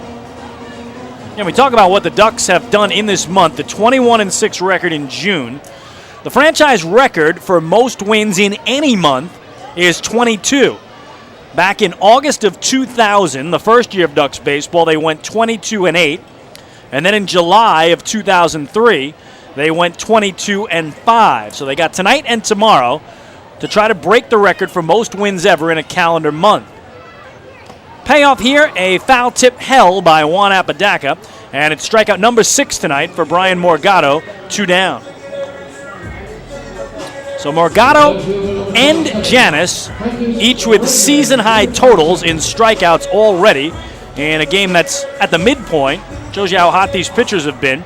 And suddenly, Brian Morgado, who's been in the shadows of Mickey Janis for most of the night, has retired 9 in a row and 13 of the last 14 Ducks. Here's Prentice Redmond standing in. And he takes a strike on the outer edge. 0-1 on Prentice, who grounded out to Luke Hughes at third to end the second inning. 1-0 Long Island here in the bottom of the 5th.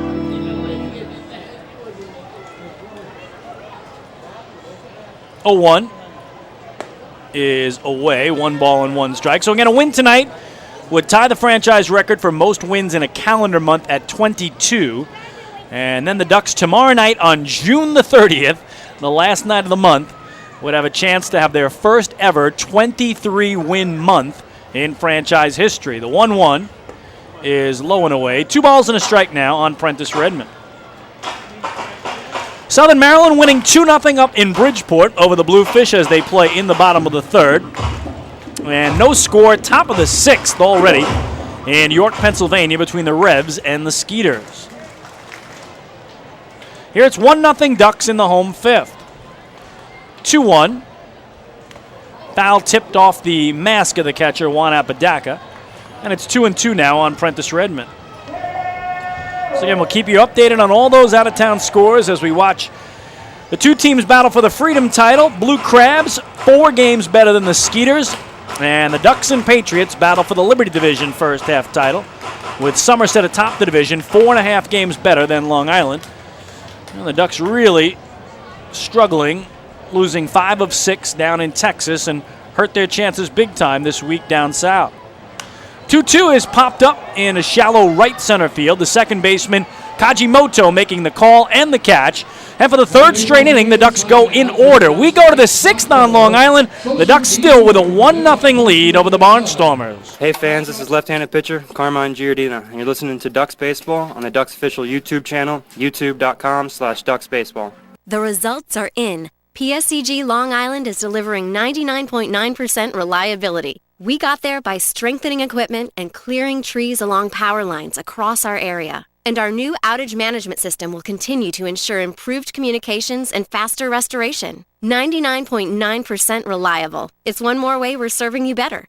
Discover how we're improving every day to bring you better service at www.psegliny.com/reliability.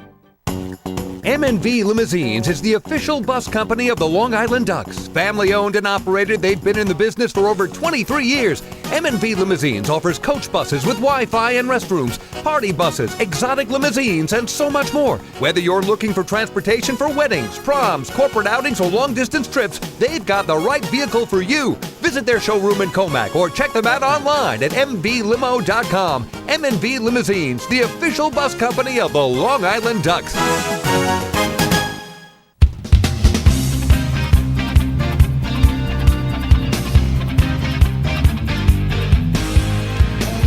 Well, fans, don't forget you can follow along all season long as the Long Island Ducks try and meet the Chappie's Home Run Challenge. Now, if the Ducks hit 100 home runs, Chappie's Funeral Homes will donate $5,000 to the Quacker Jack Foundation. Chappie's Funeral Homes, where caring for others is our family tradition. Right now, the Ducks at 33 home runs on the season. That is 6th most in the 8-team Atlantic League. But the real bizarre stat, of those 33 home runs this year, they have hit only one home run against the Lancaster Barnstormers all year in the 8 games between the two teams, and that was hit by Regi Corona, his only home run of the season. So we go to the top of the 6th with Long Island holding a 1-0 lead. Top of the order for the Stormers is Jerry Owens, and righty Mickey Janis into his 6th inning of work misses up and away with ball 1. Janis has struck out Owens twice tonight, looking in the 1st, swinging in the 4th.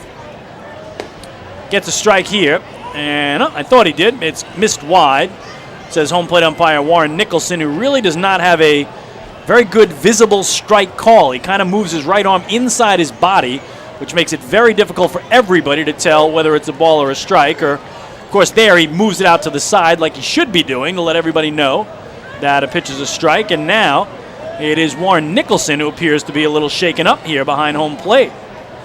So the trainer, Dorothy Pitchford, of the Ducks is quickly out there, as his fellow umpire Manolo Alejandro. And again, he's reaching for his left hamstring, it looks like, Warren Nicholson. And a bit of pain here behind home plate. So Manolo Alejandro will check it out. And again, he's grabbing at the back of his left leg, the hamstring area. And now they're going to bring him out some water from the Ducks dugout, but Dorothy Pitchford talking it over with Warren Nicholson, our home plate umpire here, who did a little deep knee bend there. Not very deep at all, to be honest. And you just hope he's all right. Again, it is not a humid night at all. Almost no humidity. Temperature 73 degrees at first pitch. So he'll take that drink of water and see how he feels here. Manolo Alejandro, a little pat on the back for Dowdy Baseball. Dorothy Pitchford, who makes her way off the field here, and it looks like Warren Nicholson's going to be okay to continue. So really, I think it was the first time tonight I've seen him give that strike call where he sticks his right arm out to the side so we can see it's a strike call. I don't have anything to do with the left leg aching him, but that's where we don't like to see that strike call, Warren. He puts the fingers up here. Count of 2-1 on Jerry Owens to open the top of the 6th, with the Ducks leading it 1-0. Talk about the Barnstormers, the worst batting average of any team in the league. The 2-1 is foul back, but they do lead the league in home runs. 46 home runs on the year, 8 of those against Ducks pitching. Again, the teams have played 8 previous games. Ducks have 4 wins, Barnstormers have 3. Then they had that game that was suspended, a tie game, May 18th in Pennsylvania. That one is going to be made up July 13th when the Ducks are back at Clipper Magazine Stadium. And again, that could impact the first half results if the Ducks are able to pull even with the Somerset Patriots. Here on a 3-2 pitch, Mickey Janis misses down and away, and it's just his 2nd walk tonight, the leadoff man aboard for the Stormers. Second baseman, number 1, Yusuke Hashimoto, number 1. Owens does not have a stolen base this year. He's been caught the only time he's run. Juan Apodaca stole 2nd, last inning for the Barnstormers. So Jerry Owens to the cutout, held on by John Griffin. And here's Yusuke Kajimoto, 0 for 2 with a strikeout and a ground out. And Janis throws over low, dug out by Griffin. Diving back to the bag is Owens. So Mickey Janis, who got out of an unbelievable jam last inning. Bases loaded, 2 out, fell behind Anderson Felice 3-0, and struck him out looking to end the inning. Good lead at first by Owens, doesn't go, and Kajimoto, the native of Japan, waves through the pitch for strike 1. Kajimoto, a member of the Barnstormers championship team of a year ago, and their second Atlantic League championship. And they do not have a ton of faces back from that squad. So Kajimoto, who was in his first year in North America last year after 7 years playing at home in Japan, wins a title with the Barnstormers. And then they've had a real rough first half. They are 11 games under 500 and out of it in the Freedom Division coming in. Another throw over to first to bring Owens back. And Mickey Janis, who sailed through the first 4 innings, retiring all 12 batters he faced, really got stretched out in a long 5th. And now Jerry Owens is going to keep his attention over at first here in the 6th. Janis staring right at him as he turns and comes set. Goes. 0-1 is foul back behind home. So Jerry Owens was off. Seemed like Mickey Janis knew it. And again, these teams that think, oh, here's a knuckleballer, we're just going to run all over him, don't realize that Mickey Janis' knuckleball comes in at plus 80 sometimes. So it is not your traditional slow-moving knuckleball. And he's not going to make it easy to run on you. As talked about earlier, Kevin Baez said his fastball was over 90 miles an hour when he last pitched this week down in Sugar Land, Texas. He throws over again, and Jerry Owens diving back to the bag. So in a 1-0 game, Mickey Janis is going to do everything he can here to keep Jerry Owens from getting in scoring position. Staring right at him, a little unusual, and then turning away from him before he comes set. Count is 0-2. Holds that set a long time and then fires over. So Janis is working Owens. Kajimoto at the plate down 2 strikes, has to wait the whole thing out.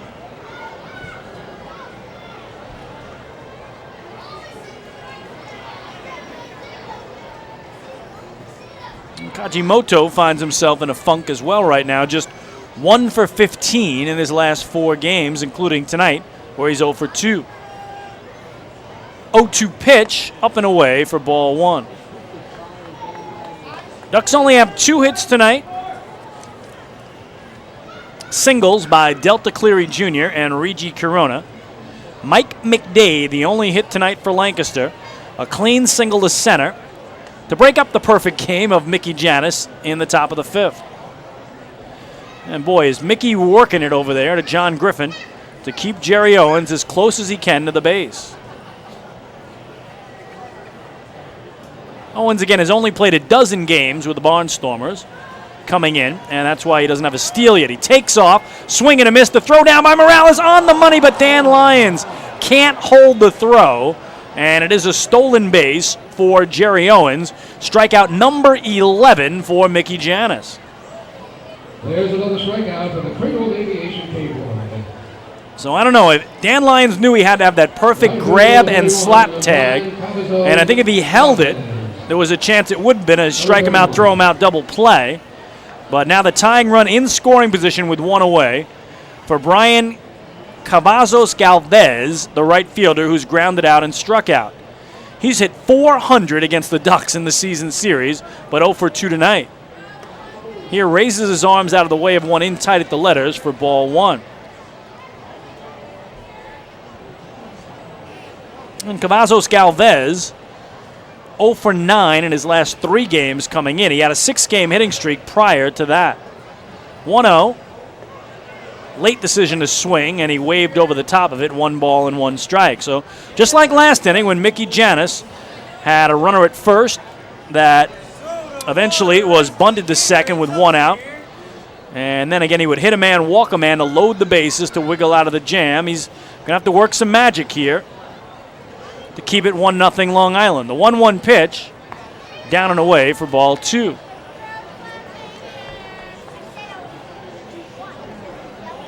Top of the 6th, Ducks with a 1-0 lead.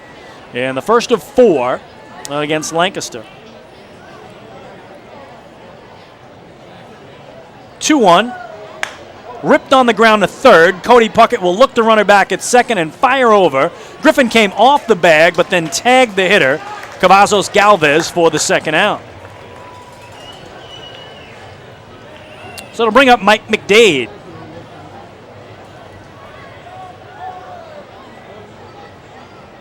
First base for number 35, Mike McDade.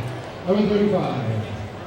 Again, McDade a clean single to center after Janis had retired the first 12 batters in a row to open the game. And when that fourth inning ended, Mickey Janis had struck out 5 in a row and 7 of the previous 8 hitters. So here's McDade, who's had a terrific night, all things considered. He swings and misses here. He's got that single to center. And he was also robbed in the opening inning on a diving catch toward the line and left by Prentice Redmond. If that gets by Redmond, it's at least a double for Mike McDade. 0-1 here as Janis gets the swinging strike. Checks second a couple of times. And a ground ball eaten up at first by John Griffin. He will take it to the bag himself. What a play. And that will retire the side. No runs, no hits, a walk. 1 man left. Middle of the 6th in CI. Long Island 1 and Lancaster nothing. Hey fans, this is outfielder Eric Komatsu, and you're listening to Ducks Baseball on the Ducks official YouTube channel, youtube.com/DucksBaseball. James Simmons is going back. He is looking up, and on the park night, that one is gone and reaches a kennel in Central Islip.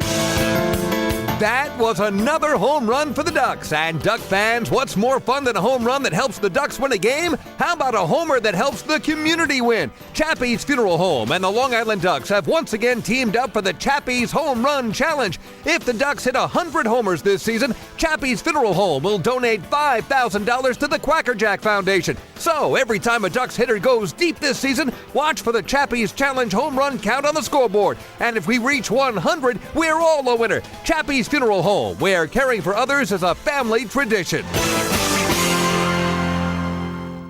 Can't get enough of the Long Island Ducks? Well, now you can get even more inside info on your favorite hometown team through Facebook and Twitter. The Ducks are constantly updating fans through social media with scores, transactions, ballpark promotions, and much more. You can even win great prizes. All you'll need to do is make a free account on Facebook and Twitter, and then visit us at facebook.com/LIDucks and twitter.com/LIDucks. Think you're Long Island's biggest Ducks fan? Get connected now.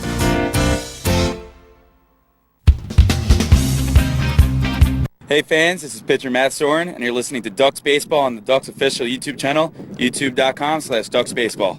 Beautify your patio, walkway, driveway, or pool surround with Nicoloc paving stones and walls. Nicoloc's specially formulated paver shield offers extra surface wear protection and color enhancement throughout the thickness of the paver. Paver shield guarantees that your pavers will look great for years to come. Bring home the elegance with Nicoloc. Visit the Nicoloc Design Center, Sunrise Highway, Lindenhurst, or Nicoloc.com. Let Nicoloc pavers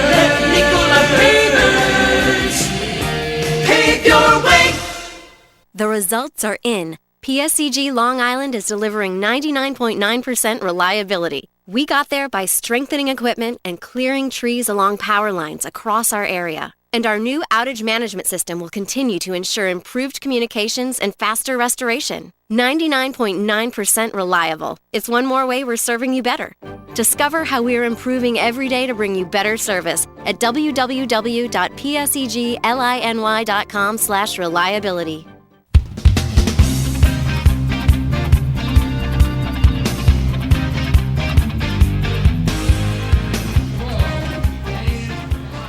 Well, we go to the bottom of the 6th inning here at the Duck Pond. Long Island with a 1-0 lead and a pitching change for Lancaster as, Brian Morgado, the left-hander, in his first start of the season was terrific here, and a guy who'd never pitched more than 3 innings this year went 5 strong, but gives way to right-hander Scott Patterson. The big righty is in, and the first man he faces, Dan Lyons. He drops in strike 1. So we'll give you the numbers on Morgado in just a second.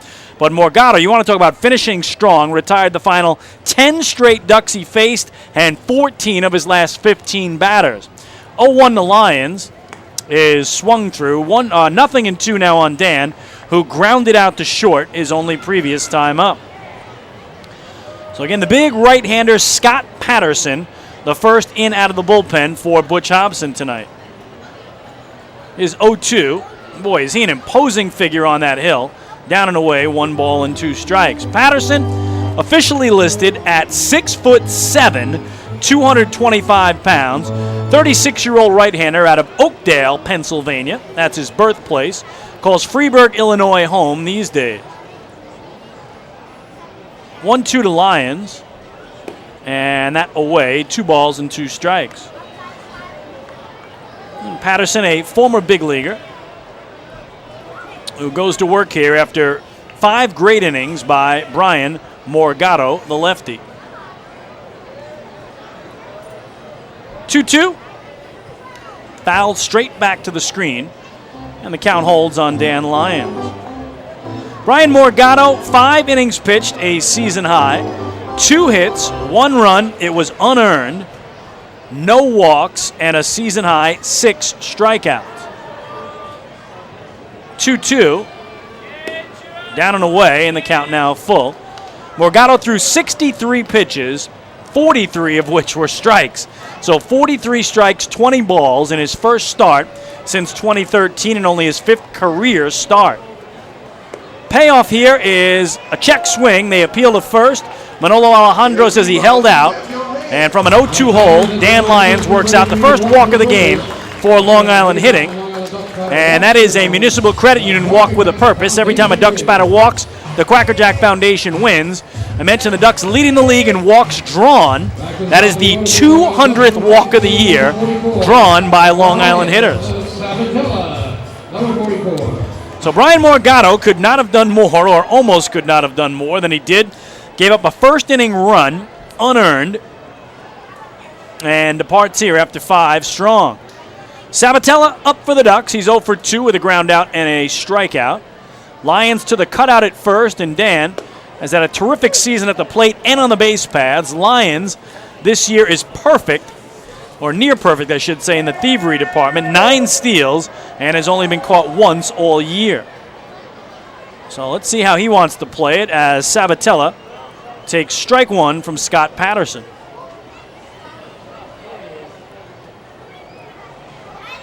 And he's going to step off to bring Lyons back as he's held on there by Mike McDade.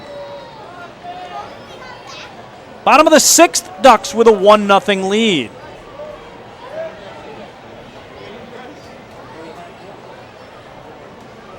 Patterson holds the set away from his right ear. Lyons does not go, and Sabatella puts it to short. Knocked down there by Felice. He'll have no play, but a terrific play. It'll be an infield single by Sabatella. That will extend his hitting streak to 8 games, and he now has hits in 21 of his last 22 contests. Long Island center fielder number 5, Delta Cleary Jr., number 5. But the Ducks got something working here with a 1-run lead. They get first and second, nobody out for Delta Cleary Jr. Will Kevin Baez have him bunt here? Certainly Luke Hughes at third in on the grass expects him to drop one down.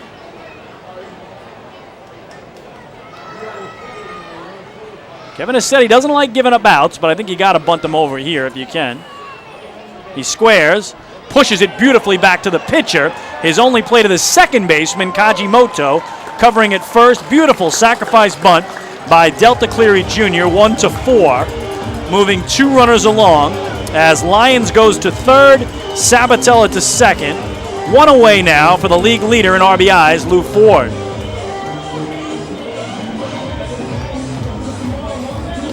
Ducks designated hitter, number 20, Lou Ford. And they are going to intentionally walk Lou Ford here. Remember, in the Atlantic League, you can just indicate your desire to do so. Don't have to throw the 4 pitches. So another Municipal Credit Union walk with a purpose. Every time a Ducks batter walks, the Quackerjack Foundation wins. They take the bat out of the hands of the league leader in RBIs and put it in the hands of the guys who's second in the league in RBIs. John Griffin, 42 runs batted in to Lou Ford's 50, number 2 in the circuit. So here it is, big spot, 1-0 Ducks, bottom of the 6th. They have loaded the bases with 1 away for the cleanup man tonight, John Griffin. First pitch from Patterson is in there for a strike, 0-1. Again, Patterson, a member of the Barnstormers championship team a year ago, and he pitched in the big leagues 1 game as a New York Yankee in 2008, and that same year, 3 games as a San Diego Padre. That's the extent of his big league experience.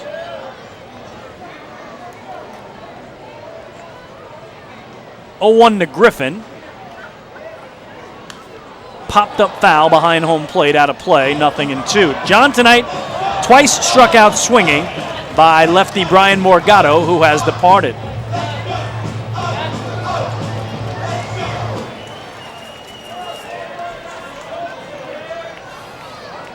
Big moment here for Long Island, trying to blow this one open in what has been a tight, taut, 1-run game to this point.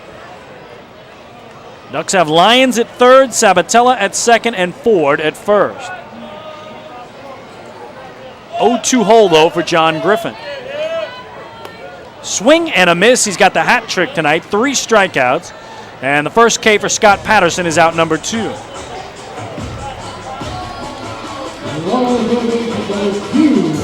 Cody Puckett, number 2.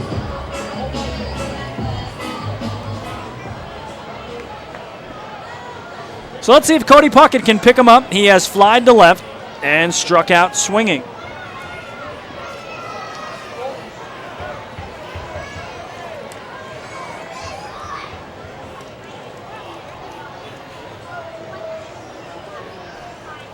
Patterson's first pitch. Slider down and away for ball 1. We told you the Ducks have 33 home runs this year. None of them have come with the bases loaded. So they are looking for their first salami or grand slam of the season. 1-0 Long Island, bottom of the 6th, bases full of Ducks, and 2 away. 3 Ducks on the pond is what I was thinking of, but just 2 away here for Cody Puckett, trying to add to this 1-0 lead. Scott Patterson, self-induced jam, trying to wiggle out of it. 1-0. Down and away, ball 2.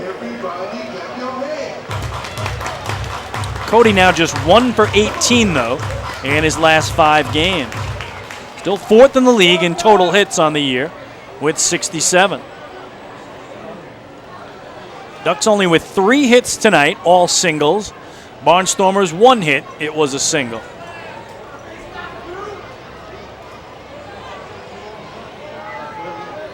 Two-0. Low and away, ball 3. So this is exactly where Mickey Janis was back in the 5th. Bases loaded, 2 away. And he fell behind 3-0 before coming back to strike out Anderson Felice looking to end the inning.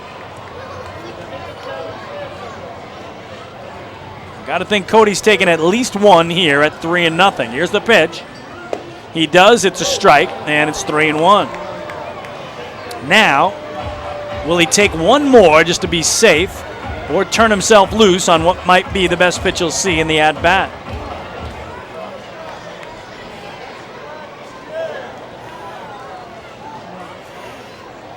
Patterson, the big right-hander, from the middle of the rubber, hunched over at the waist, peering into Juan Apodaca.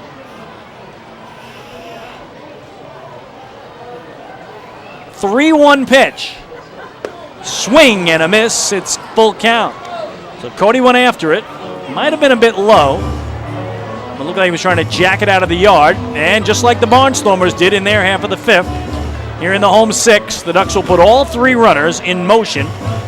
Free start for Lyons at third, Sabatella at second, and Ford at first on a 2-out payoff pitch. Oh boy, Puckett can hit a gap here, and there is a sizable gap in right center. He could clear the bases easily. A 2-out payoff. Popped up out of play down the right field line. So everybody resets back to the bases where they started.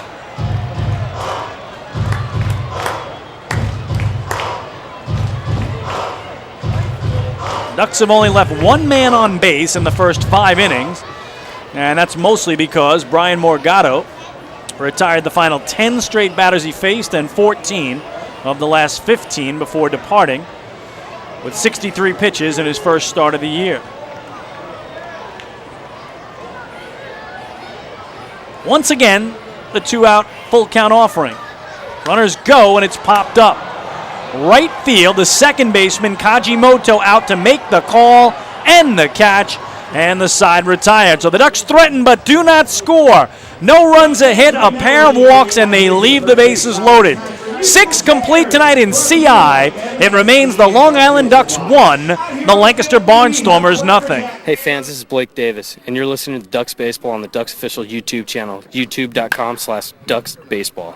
Spring into a new Honda at Huntington Honda and pay $59 a month for a new 2015 Honda Civic LX sedan. $59. So spring into Huntington Honda on Jericho Turnpike just east of Route 110 or HuntingtonHondaCars.com. Huntington Honda, discover the difference. Auto 24-month lease, total due at inception. Civic $31.90 includes bank fee, first month's payment, no security deposit. Taxes, DMV, title fees extra with excellent credit through HFS. Have your birthday at the ballpark this season and celebrate with the flock. Kona Ice birthday party packages with the Long Island Ducks are now available. Each package includes 10 box seats, a commemorative birthday t-shirt and autographed baseball, a pizza and Kona Ice party in the Hebrew National Picnic area, and so much more.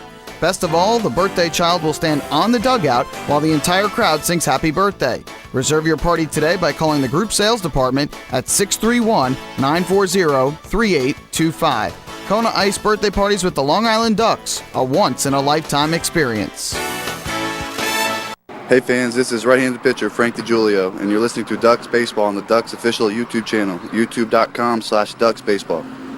Few places on earth offer the charm and excitement of Fire Island. At Fire Island Ferries, located conveniently at 99 Maple Avenue in Bay Shore, they offer convenient travel to Fire Island 7 days a week. Fire Island is quickly becoming a top destination for families of all ages. Experience the informal, carefree communities, the dazzling night scene, enjoy fine dining, or climb to the top of one of the tallest lighthouses in the United States. But there's only one way to get there, by calling Fire Island Ferries at 631-665-3600 today. For fare and scheduling information, please visit fireislandferries.com.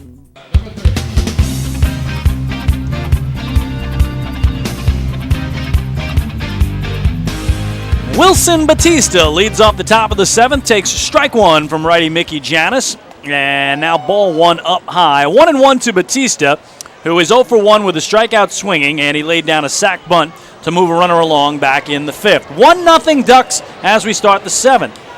1-1 breaking ball here is fouled away back behind home for strike 2. 6 innings complete. The Ducks have a run on 3 hits, no errors. The Barnstormers no runs on 1 hit and 1 very big error that led to an unearned run for Long Island. The 1-2 is up and away. 2-2. Again, the game's only run came back in the first inning when Delta Cleary Jr. scored from third on a Lou Ford ground out to third, despite the fact the Barnstormers had the infield in. Well hit to right field. Sabatella moving over to his right in the gap to make the grab for the first out. And you know what? That just hit me. That might be the first fly out to the outfield in this game by the Barnstormers. It is. So that is the first time tonight. No, check that. Second. Mike McDade flew out to Prentice Redmond and left. That great catch he made back in the second inning. But other than that, again, they've had only 2 flyouts in the game. Here is Luke Hughes, who has struck out swinging and been hit by a pitch, taking ball 1 from Mickey Janis. So only 2 fly balls in the outfield all game. That's how strong Janis has been. And here a pop foul out of play down the first base line. And I got ahead of myself on the Mickey Janis strikeouts. He does have a season-high 10 right now, so I think I got caught up in Mickey's performance and gave him 1 extra. 1-1 here is down and away, and it's 2 balls and a strike. So 10 strikeouts on the night for Janis thus far, and again, the way he's working, he still could get to that 11, or a season high for the Ducks is 12 this year. Got a strike there swinging, and it's 2-2 now on Luke Hughes. Between innings, we will bring you God Bless America at the 7th inning stretch. The youngsters lining up to sing right behind home plate right now. 2-2 is popped up on the infield. Who's going to make the call? Dan Lyons, the shortstop, Two-handed catch for out number 2.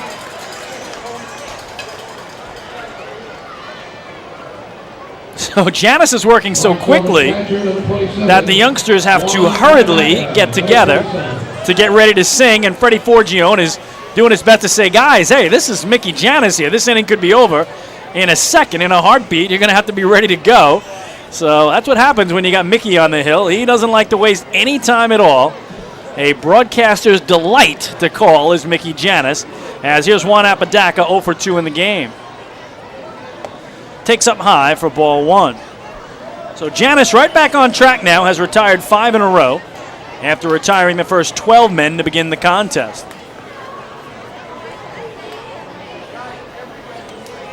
Full windup in the 1-0. On the ground, past the diving third baseman Cody Puckett and into left. Just the second hit of the game for Lancaster.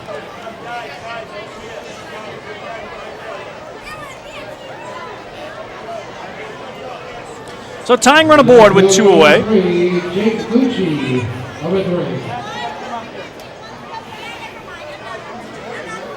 So to bring up Jake Lucci, he has walked and struck out swinging. And now those youngsters have had more time to get this big group together. It might actually be 2 groups together. I believe it is 2 different groups of youngsters that are going to combine to sing God Bless America here. Should be a treat. Janis's knuckleball floats wide. It's 1-0. Mickey again was selected by the Rays in the 44th round of the 2010 draft out of Cal State Bakersfield. Couple of years of rookie and A-ball in the Rays organization, and then on to independent ball. Now his 6th year pro. 1-0, popped up down the left field line. A long run for Prentice Redmond into foul territory, but he makes the catch, and that will retire the side. For the Barnstormers, no runs a hit and 1 man left. Time to stretch. Middle of the 7th inning. The Ducks have a 1-0 lead. Here is PA announcer Bullet Bob O'Tone. That is section 100. On this Monday night, the Long Island Ducks are very proud to present the J. Fred Spark Elementary School and the Michael F. Stokes Elementary School Island Tree School District. They will lead us now in the singing of God Bless America.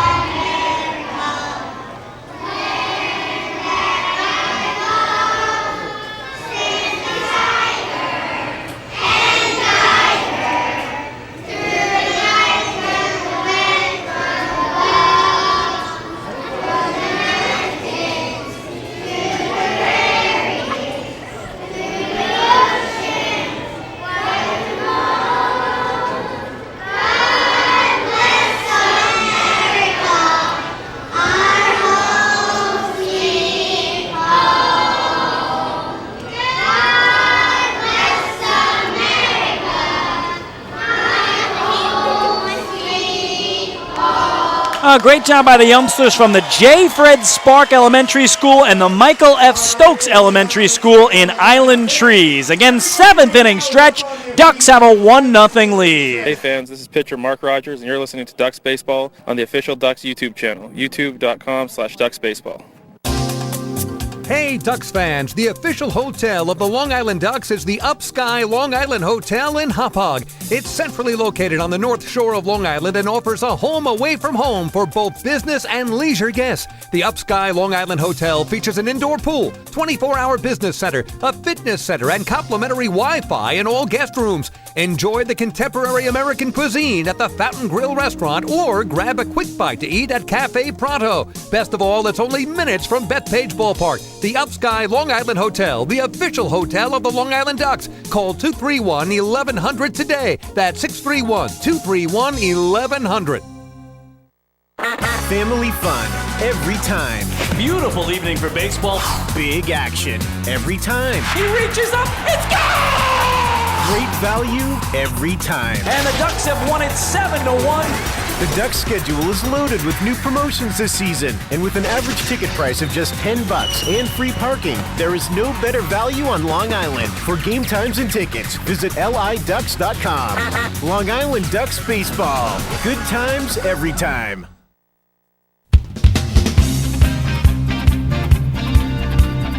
Hey fans, this is right-handed pitcher Frank DiGiulio, and you're listening to Ducks Baseball on the Ducks official YouTube channel, youtube.com/DucksBaseball. Few places on earth offer the charm and excitement of Fire Island. At Fire Island Ferries, located conveniently at 99 Maple Avenue in Bay Shore, they offer convenient travel to Fire Island 7 days a week. Fire Island is quickly becoming a top destination for families of all ages. Experience the informal, carefree communities, the dazzling night scene, enjoy fine dining, or climb to the top of one of the tallest lighthouses in the United States. But there's only one way to get there, by calling Fire Island Ferries at 631-665-3600 today. For fare and scheduling information, please visit fireislandferries.com.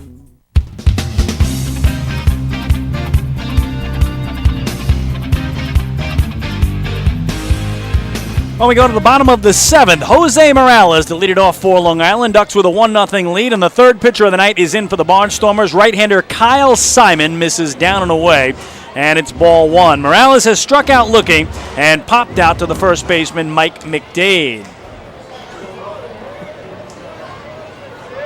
The 1-0 is grounded to the right side and through into right field.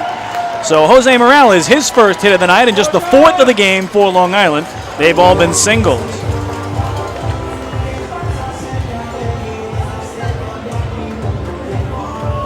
So Scott Patterson works just one inning for the Barnstormers. It was the sixth. He allowed one hit, no runs, had 2 walks, one of those intentional, and 1 strikeout before departing for Kyle Simon. So let's see how Kevin Baez wants to play it here.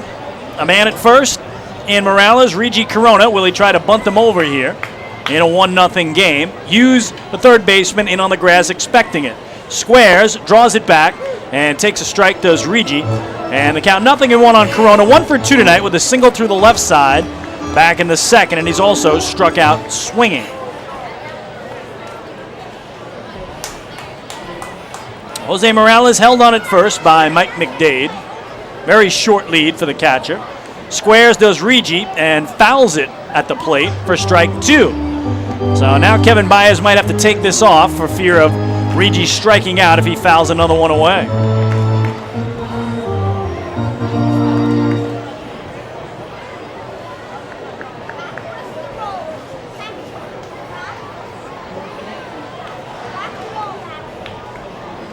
Nothing into the count on Corona. Kyle Simon, the right-hander, set above the belt. The runner goes, swing and a miss. The throw down is bounced, and it goes into center field, but Morales not able to advance. So instead of the bunt, it was the hit and run on there, and Jose Morales is going to be credited with his 5th stolen base of the year. He's yet to be caught.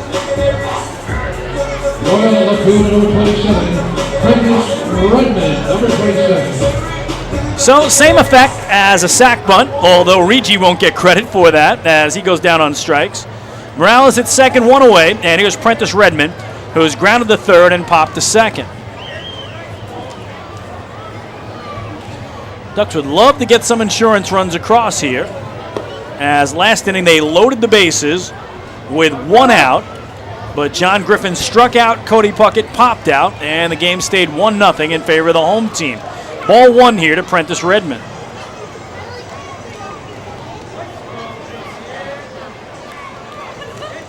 Simon checks second, the 1-0. Swung through, 1 ball and 1 strike. Kyle Simon, 6'6", 220-pound right-hander from Long Beach, California originally, now calls Los Alamitos, California home. Reached as high as AAA in his affiliated career. 1-1, busted him in, and Prentice Redmond couldn't hold up. He went around for strike 2.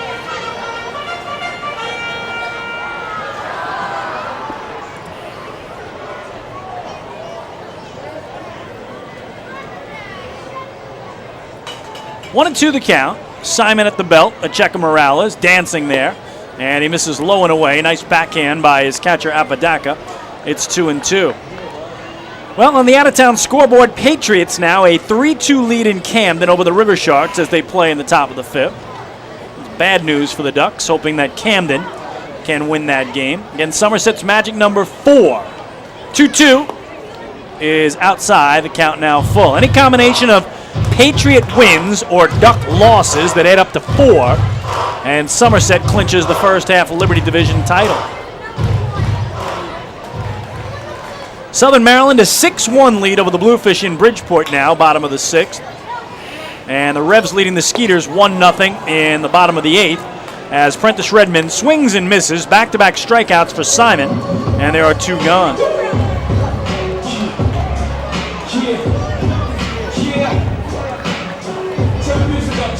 Shortstop number 12, Dan Lyons, number 12. So Morales still at second with 2 away, and here's Dan Lyons, who brought in a 3-game hitting streak and hits in 7 of his last 8 games. Tonight he has grounded out to short and drawn a base on balls. What a terrific season for Lyons. Came in batting .313, 5th best average in the Atlantic League. And on a homer-happy streak of late, has home runs in 2 of his last 3 home games. Hits it deep to left field.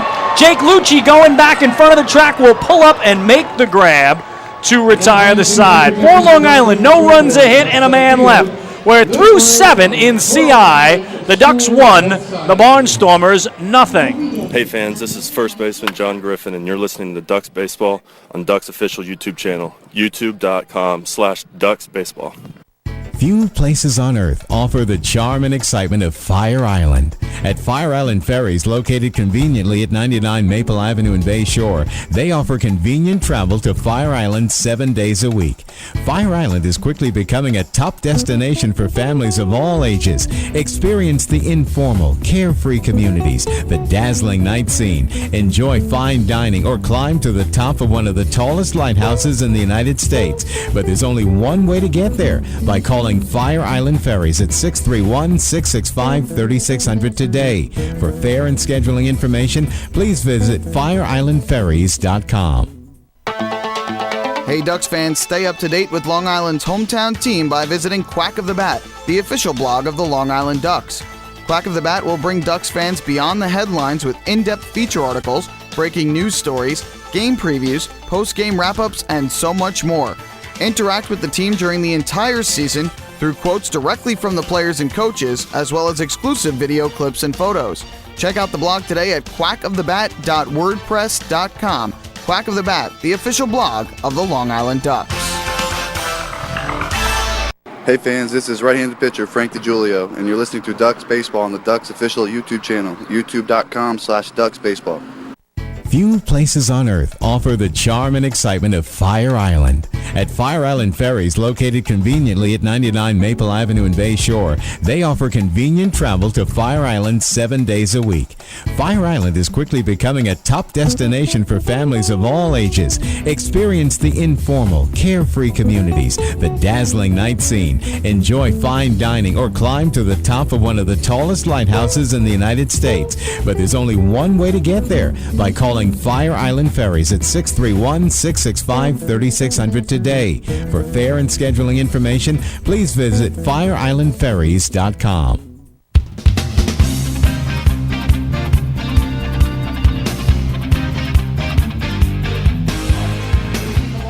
Well, Duck fans, don't forget you can chill out with a cold cup of Hampton Coffee Company Gourmet Iced Coffee, available at the concession stands at Bethpage Ballpark. Hampton Coffee is the preferred coffee of the Long Island Ducks. Visit HamptonCoffeeCompany.com or visit their cafes in the Hamptons. Well, Mickey Janis does indeed take the hill for the 8th inning. He has had 2 8-inning games prior this season, here on June 2nd against York and May 28th in Somerset County, New Jersey. So Kevin Baez electing to throw Janis back out there. He's been terrific. 7 innings of 2-hit shutout ball, a season-high 10 strikeouts. And again, he does have the option to go to his normal setup man, Amalio Diaz, should he get into trouble here. And then certainly Ryan Kushmal, the closer, come the 9th inning. But Janis took a little while for him to get out there, and Mickey still going through his warm-ups here. In this 8th inning, he will face 9-1-2, scheduled to hit in the Barnstormer order: Anderson Felice, Jerry Owens, and Yusuke Kajimoto. Again, the Ducks are trying to snap an overall 4-game losing streak, but here at home, they have won 13 straight. That is a team record. They're trying to add to that, and they also would tie the franchise record for most wins in a calendar month. With a victory tonight, it would be their 22nd win in the month of June. Still business to take care of, though, as we start the 8th. Long Island leads it 1-0. Here is Anderson Felice against the knuckleballer Mickey Janis, the right-hander. First pitch, that knuckleball drops in for strike 1. Felice has struck out both times up, swinging in the 5th and looking in the 5th with the bases loaded. Here he pulls it on the ground to second for Regi Corona. A little sidearm to first, and there's one away. And that one with the bases loaded back in the 5th.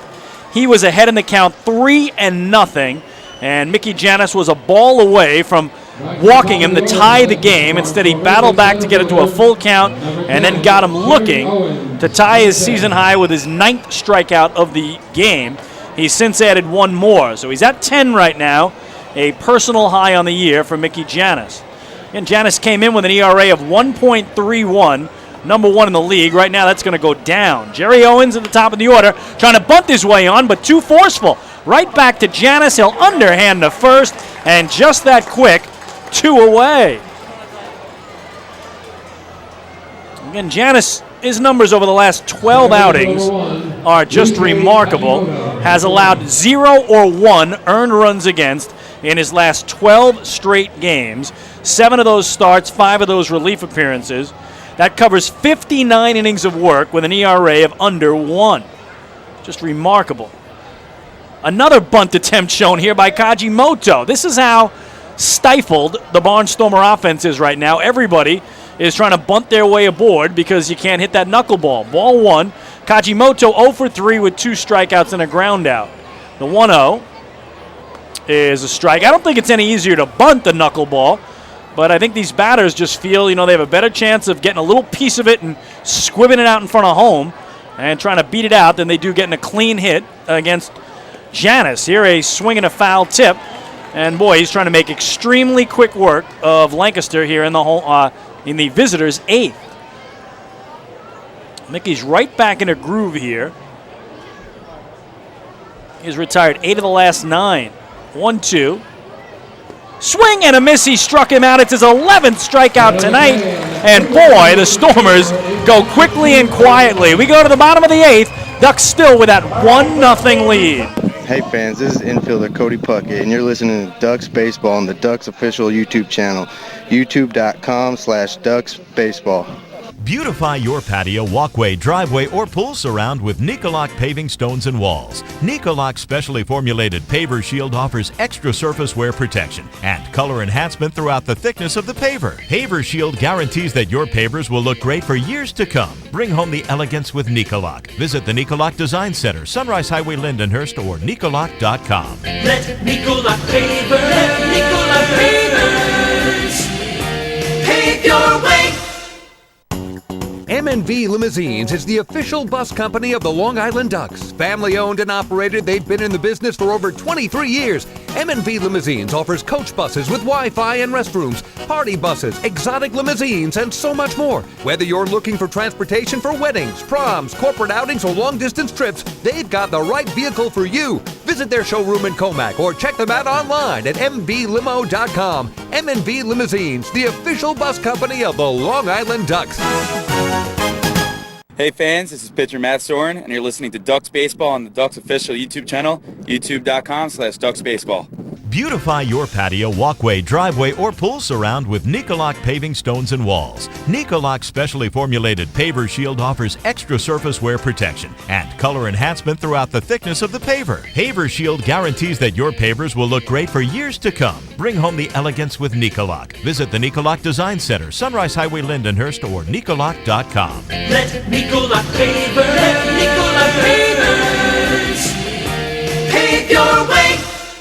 The results are in. PSEG Long Island is delivering 99.9% reliability. We got there by strengthening equipment and clearing trees along power lines across our area. And our new outage management system will continue to ensure improved communications and faster restoration. 99.9% reliable. It's one more way we're serving you better. Discover how we're improving every day to bring you better service at www.psegliny.com/reliability.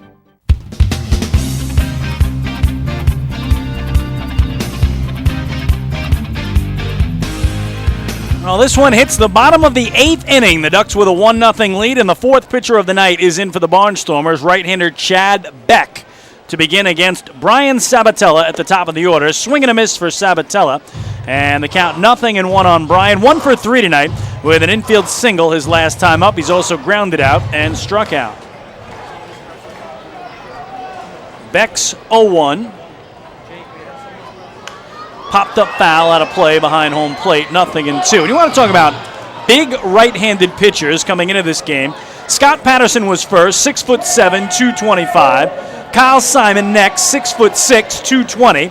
And here's Chad Beck, 6'4", 255. Huge right-handed pitchers in relief for Butch Hobson. The 0-2 is in the dirt for ball 1. Kyle Simon, 1 inning of work, 1 hit, no runs, no walks, and 2 strikeouts. Barnstormers pitchers now have fanned 9 Ducks in this game. But Long Island still with a 1-0 lead on an RBI ground out by Lou Ford in the first that brought home Delta Cleary Jr. Fouled out of play down the right field line. Count holds at 1-2. And if you're joining us late, it really was a brilliant play by Delta Cleary Jr. He was the runner at third with 1 away. Barnstormers brought the infield in. Lou Ford hit it on the ground to third to Luke Hughes, who looked Cleary back, threw over to first. But the minute he threw, Cleary took off for home, and he beat the first baseman's throw to the plate with the only run of the night. Here's Sabatella, waves through the offering, and he's down on strikes. 10th K tonight for Lancaster pitching, and the first for Chad Beck.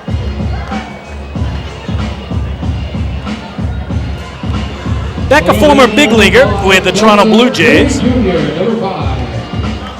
30-year-old righty from Jasper, Texas. That's where he was born. Pasadena, Texas is now home. And again, a member of their championship team a year ago. Here's Delta Cleary Jr. for Long Island. Loops it into left field. Is that going to get down for a base hit? It is. So Delta Cleary Jr. having himself a night. He is 2 for 3. Again, has scored the game's only run and also stole a base back in that opening inning. Stole the base despite the fact that Brian Morgado, the lefty starter, threw over to first, and he beat the throw, which was errant, down to second. The Ducks have had their chances to get insurance runs. They left the bases loaded in the 6th. They left a man in scoring position last inning. And here is Lou Ford, whose RBI was his 50th of the year to add to his league-leading total, back in the first. So let's see, will Delta Cleary Jr. be off and running again? He's got a huge lead already beyond the cutout, does not go, and Ford takes low for ball 1. Delta Cleary Jr. now 13 steals in 15 tries. He will walk that lead off against Mike McDade. Let's see if Ducks can get him in scoring position. He takes off. Ford hacks it foul to the netting. And the count 1-1, and Delta will have to head back to the base. So interesting decision for Kevin Baez come the 9th inning. Will it be an attempted complete game for Mickey Janis, or does he bring out the league leader in saves, Ryan Kushmal, to try to close it out?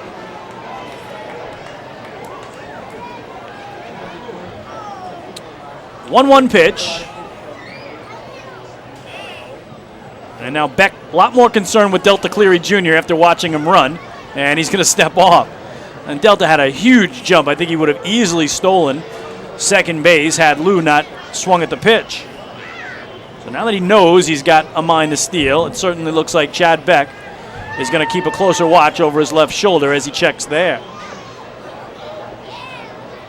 He's off again. They pitch out. Here's the throw from Apodaca. It's not in time, and off the glove of Kajimoto. Another stolen base for Delta Cleary Jr. 2nd of the game, 14th of the season, and another runner in scoring position for Long Island. So the Ducks, their 3rd steal of the night, and it adds to their league-leading total, which is now at 69. So for now, at least, it looks like Butch Hobson's going to let Lou Ford hit. Took the bat out of his hands with an intentional walk to load the bases back in the 6th. 2-1 misses down and away. It's 3-1 to Ford. So Delta Cleary Jr. now 2 singles, 2 stolen bases, has scored the only run, and dropped down a beautiful sacrifice bunt. And now Butch Hobson has decided to put Lou Ford aboard. So I don't know why he threw him a 2-1 pitch if he intended to walk him. Another Municipal Credit Union walk with a purpose. Every time a Ducks batter walks, the Cracker Jack Foundation wins. So Butch Hobson knows Lou Ford all too well, and he's going to go after John Griffin here, who has struck out swinging all 3 times he's come up tonight. So first and second, 1 away. Ducks trying to add to a 1-0 lead in the bottom of the 8th. Outside, Mrs. Beck with ball 1.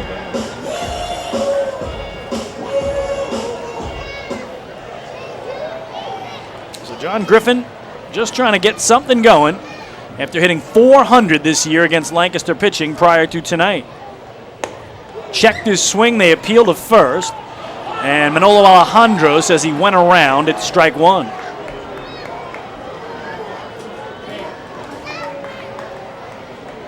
John checks the defense straight away and very deep all the way around, respecting the guy who's tied for the league lead in homers with 9.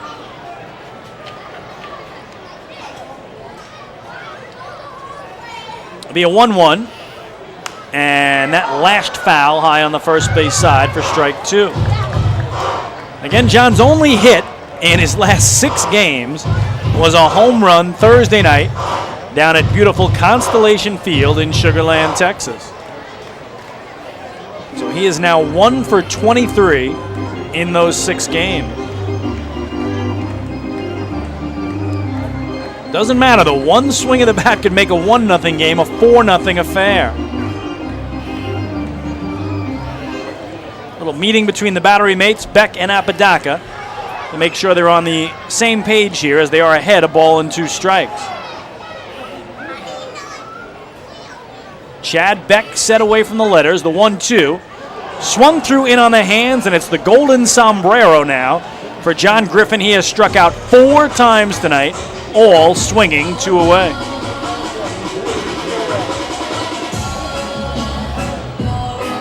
Ducks first baseman number 2, Cody Puckett, number 2. Second strikeout tonight for Beck. And here's Cody Puckett, who has flied to left, popped to second, and struck out swinging. He's 0 for 3. 2 on, 2 out, 1-0 Long Island in the bottom of the 8th.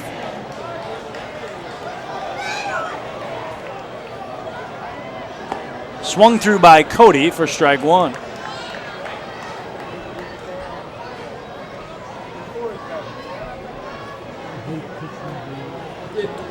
Ducks just don't want to rue all these missed opportunities and try to take that 1-run lead to the 9th. They'd love to make it a 2, a 3, a 4-run lead and give either Mickey Janis or Ryan Kushmal a little bit more room to work with.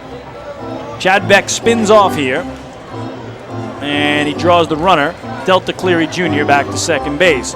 Cleary at second, Ford at first. They are 2-out runners for Cody Puckett.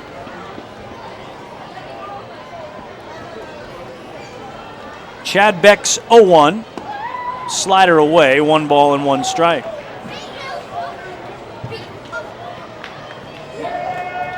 Beck on the year, 18 games, all in relief, a 1-0 record, and a 3.32 ERA. 19 innings pitched, 17 hits allowed. He's walked only 2 and struck out 22.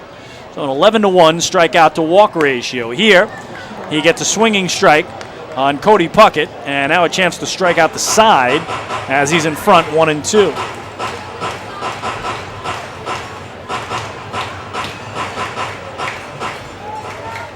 What a game this has been. 1-0 all the way to the bottom of the 8th. A first inning run for Long Island.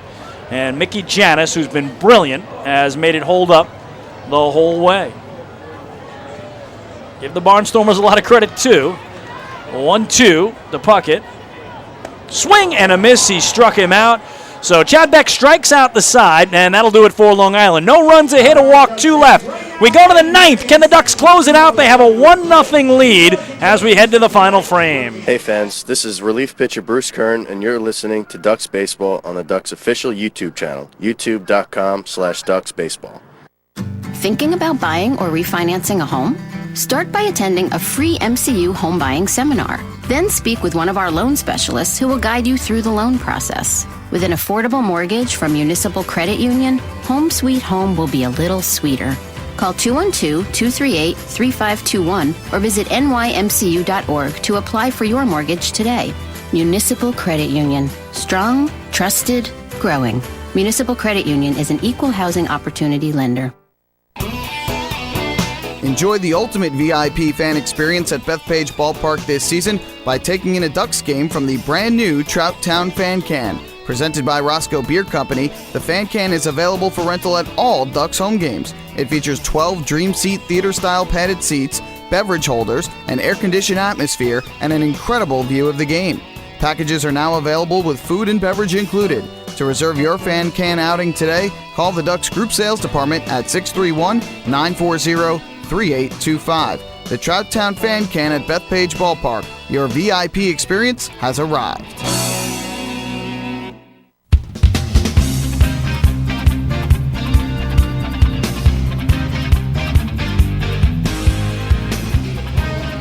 Well, Duck fans, this is the kickoff tonight of a 7-game homestand. Tomorrow night, Ducks fan-designed T-shirts go out to the first 1,500. Wednesday, Ducks Static Cling decals to the first 2,500. And then Thursday, Friday, and Saturday, 3 straight nights of Pyrotechnico fireworks extravaganza. First half ends Sunday here at 5:05 against the Somerset Patriots. Get your ticket to the Bethpage Ballpark box office online at liducks.com or over the phone 631-940-TIXX. Mickey Janis takes the hill for the 9th inning to try to close this one out. He has been brilliant tonight. No runs on just 2 base hits. Singles by Mike McDade and Juan Apodaca. So he'll go against the heart of the order here in the top of the 9th with a 1-0 lead. He starts with Brian Cavazos Galvez, and it's ball 1 to the right fielder and 3-hitter who has grounded out twice to third tonight and in between struck out swinging. 1-0 is fouled back over the netting and just to our right here in the broadcast booth. And the chase on for that baseball. 1 ball and 1 strike is the count.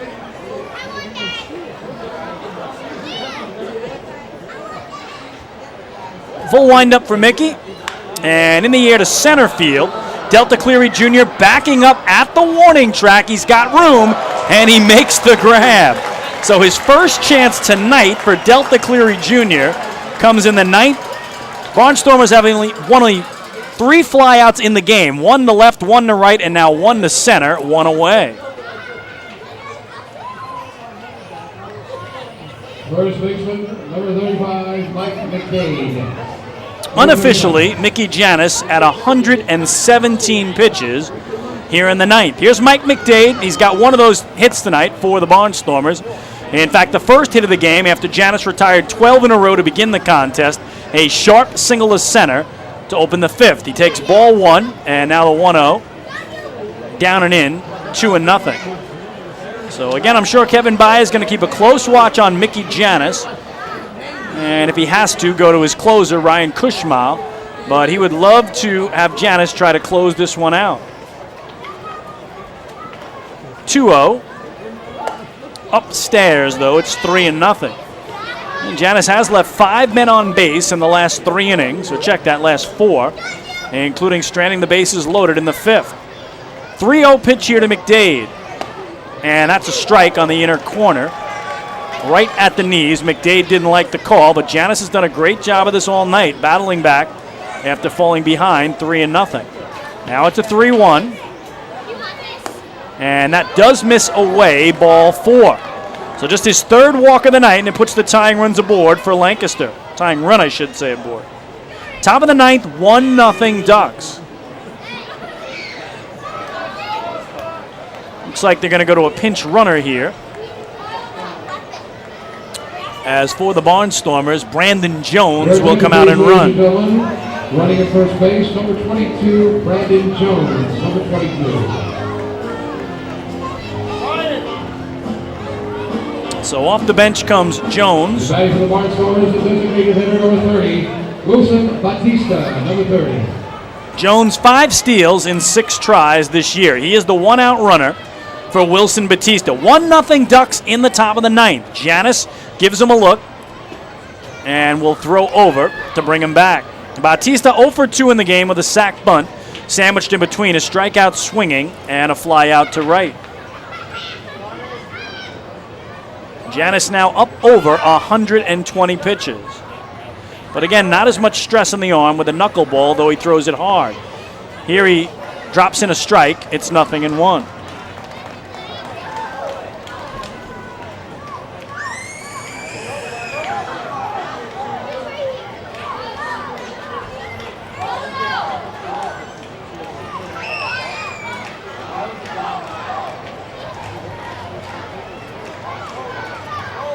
Be an 0-1 coming after a long check of Jones at first. And now he's going to throw over low. Good grab by John Griffin. So Janis will make sure that Brandon Jones does not get the flying start or the big lead at first in a 1-run game that has reached inning number 9.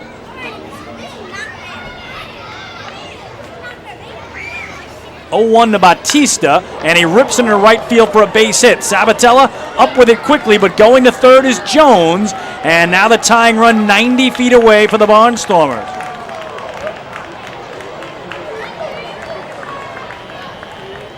So what does Kevin Baez do now? Third baseman, number 11, Luke Hughes, number 11. So it'll bring up Luke Hughes. 0 for 2 in the game. Strikeout, pop-out's been hit by a pitch. And Kevin, at least for the moment, going to go out to talk to Mickey Janis with the entire infield in on it. Again, Barnstormers did load the bases back in the 5th. And Janis fell behind Anderson Felice 3-0 before striking him out. But that's going to be it for Mickey. And he should get a nice hand here as he heads off. What a performance for Janis. No runs allowed on just 3 base hits, a season-high 11 strikeouts. But the Ducks, who do not have a complete game this season, will not get one from the knuckleballer tonight. Pitching change for Long Island. They have a 1-0 lead in the 9th, with the Barnstormers with runners at the corners, 1 away when we return. Hey fans, this is pitching coach Marty Jansen, and you're listening to Ducks Baseball on Ducks official YouTube channel, youtube.com/DucksBaseball. North Shore LIJ Southside Hospital in Bayshore is the healthcare heart of our community. We provide outstanding healthcare right here at home with centers of excellence in cardiology, orthopedics, neurosciences, women's health services, and much more. Experience counts, and North Shore LIJ Southside Hospital has been around for nearly a century of care. For more information, please call 631-968-3000 or visit us on the web at www.nslij.com. The results are in. Thousands of PSEG Long Island customers participated in our energy efficiency programs, saving nearly $35 million. Being energy efficient helps our environment too. Together, we've eliminated 21,000 cars worth of emissions in 2014. Thank you, Long Island. We're all making a difference. Discover how we're improving every day to bring you better service at www.psegliny.com/efficiency.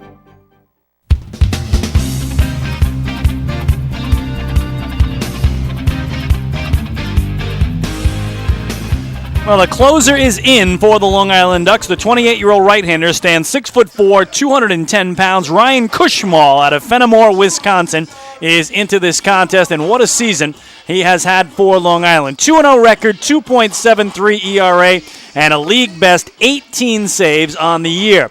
In 29 2/3 innings, he's allowed 24 hits. He's walked 13 and struck out 26, and the opposition batting .224 against Cushmall. So normally Ryan used to come in clean on the clean slate for a 9th inning, but here Mickey Janis was given a chance to have the first complete game of the year, but the Long Island Ducks was not able to get it done. And after a walk and a single with 1 away, runners on the corners now, and even a fly ball deep enough by Luke Hughes could tie this game. So Cushmall in, Brandon Jones is at third, Wilson Batista at first. Ryan Kuzma, number 34. And batting for the Barnstormers, third baseman, number 11, Luke Hughes, number 11. So let's see what Ryan Kushmal can do here, if he can work his magic and get the Ducks this victory. 1-0 Long Island in the ninth. Runners at the corners and one away for the Barnstormers for Hughes, who's 0 for 2 and has been hit by a pitch. Kushmal going to fire over to first and bring Batista back there. Batista has not attempted a stolen base this year.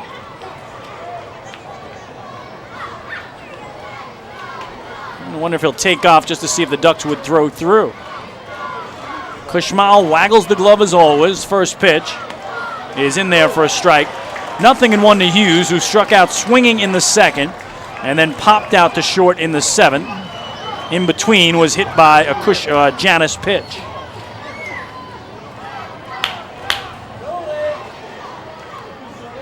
Tense moment here as the crowd draws quiet. At the belt, the 0-1.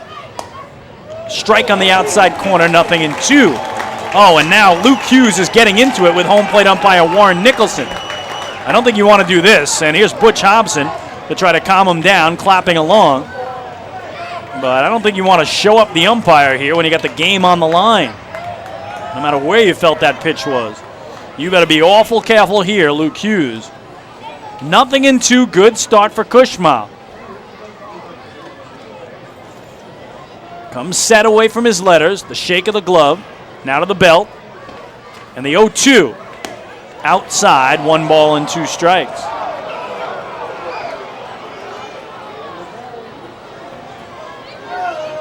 So Butch Hobson now in the dugout, and it's DJ Boston going through the signs down at third. His hitting coach. 1-2 the count. Kushmal's pitch popped up on the infield. The shortstop, Dan Lyons, with the call, and he will give it a two-handed squeeze for the second out. So now the Barnstormers will need a hit, seemingly, to tie this game. They could have tied it with a fly ball there, but Hughes got under it for the second out. Barnstormers capture number 27, Juan Apodaca. Number 27. So here is Juan Apodaca, who does have one of their 3 singles in the game. Sharp single through the left side his last time up. He's also lined out softly to short and bounced into a force play. Brandon Jones at third, the tying run. Wilson Batista at first, the go-ahead run. But Ryan Kushmal an out away from giving the Ducks the win. Gonna fire over to first here to get to get Batista back there.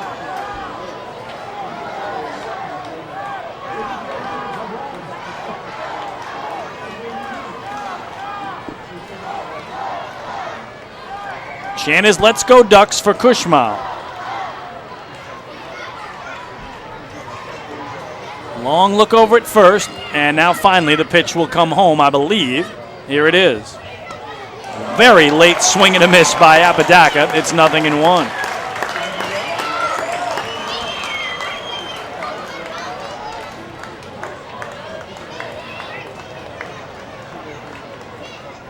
Duck fans hanging on every pitch here. 4,940 in attendance on a beautiful night for baseball.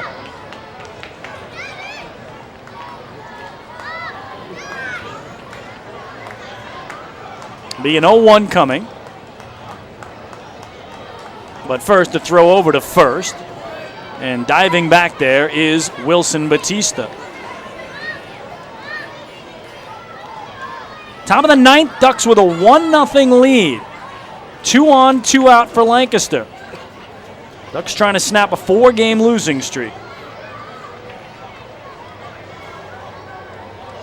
Kushmal a long look in to Jose Morales. And then a check of Batista at first. 0-1. Runner goes. They do not throw down. And that'll be a stolen base for Batista, his first of the year. Ducks don't want to risk an errant throw by catcher Jose Morales that would allow Brandon Jones to tie the game from third base.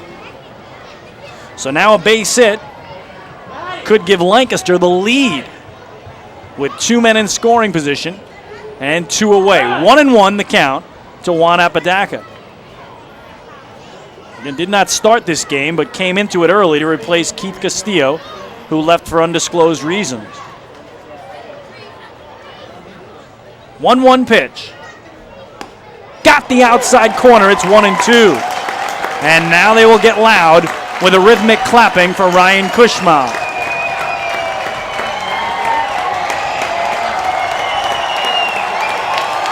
They are getting up, and they are getting loud here at the Duck Pond.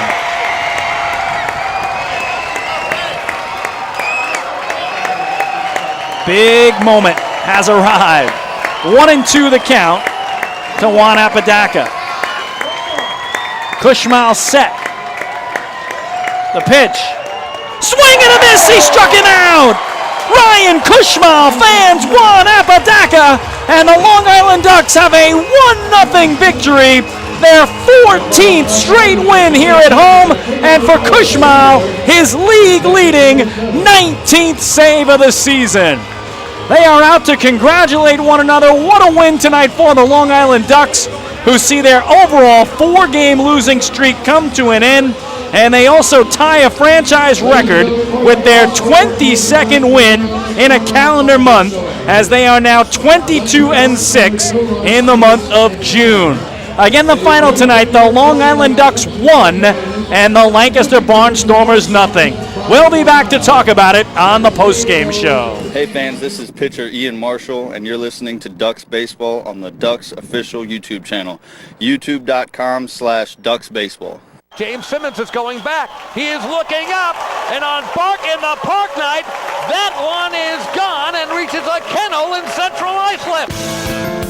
That was another home run for the Ducks. And Duck fans, what's more fun than a home run that helps the Ducks win a game? How about a homer that helps the community win? Chappie's Funeral Home and the Long Island Ducks have once again teamed up for the Chappie's Home Run Challenge. If the Ducks hit 100 homers this season, Chappie's Funeral Home will donate $5,000 to the Quackerjack Foundation. So every time a Ducks hitter goes deep this season, watch for the Chappie's Challenge home run count on the scoreboard. And if we reach 100, we're all a winner. Chappie's Funeral Home, where caring for others is a family tradition.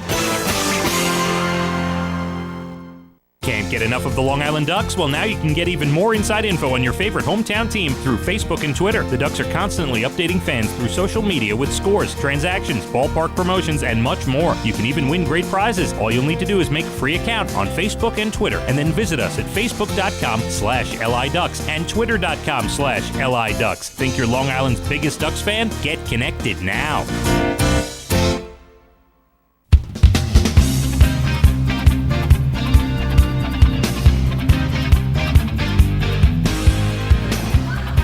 Chris King back at the Duck Pond, where the Long Island Ducks have taken the opener of a 4-game series from the Lancaster Barnstormers by the final score of 1-0. The only run of the game came back in the opening inning as Delta Cleary Jr. was on third base with 1 away. The infield in for the Barnstormers. Lou Ford grounded to third. Luke Hughes grabbed it there, looked the runner back, threw to first, but Delta Cleary Jr. took a chance. He took off and was able to slide in at the plate before the return throw home from first baseman Mike McDade, and that proved to be the only run of tonight's game. Mickey Janis, again spectacular. 8 1/3 of 3-hit shutout ball, 3 walks, a season-high 11 strikeouts. He hit a batter, threw 126 pitches, 78 for strikes, and lowered that league-best ERA, which came in at 1.31. We'll give you the updated ERA before this postgame is done. But what a masterful performance tonight by Mickey Janis, who was given a chance to get the Ducks' first complete game of the year. But after getting an initial flyout to open the ninth, gave up a walk, a single, and with runners at the corners and 1 away, Kevin Baez went to Ryan Kushmal, who got Luke Hughes to pop out, struck out Juan Apodaca swinging to end the game. And the Ducks had themselves a very important victory. Again, for Long Island, it's now 14 straight home wins as they add to their franchise record there. Overall, though, they snapped that 4-game losing streak, and in the month of June, they are now 22-6. The 22 wins in a calendar month ties the franchise record, first set back in August of 2000 when they went 22-8. and tied in July of 2003 when they went 22-5. Right now, the Ducks not getting help on the out-of-town scoreboard, though. Somerset Patriots lead 4-3 in Camden, but the Ducks have, at least for the moment, kept that magic number for the Patriots at 4 and kept themselves in the race in the Liberty Division. Right now, they are 4 games back of the first-place Somerset Patriots with 7 games remaining for the Long Island Ducks, including the final 3 games of the first half that will be here against those Patriots on Friday, Saturday, and Sunday. Mickey Janis lowers his league-best ERA from 1.31, which is where it came in, to 1.18.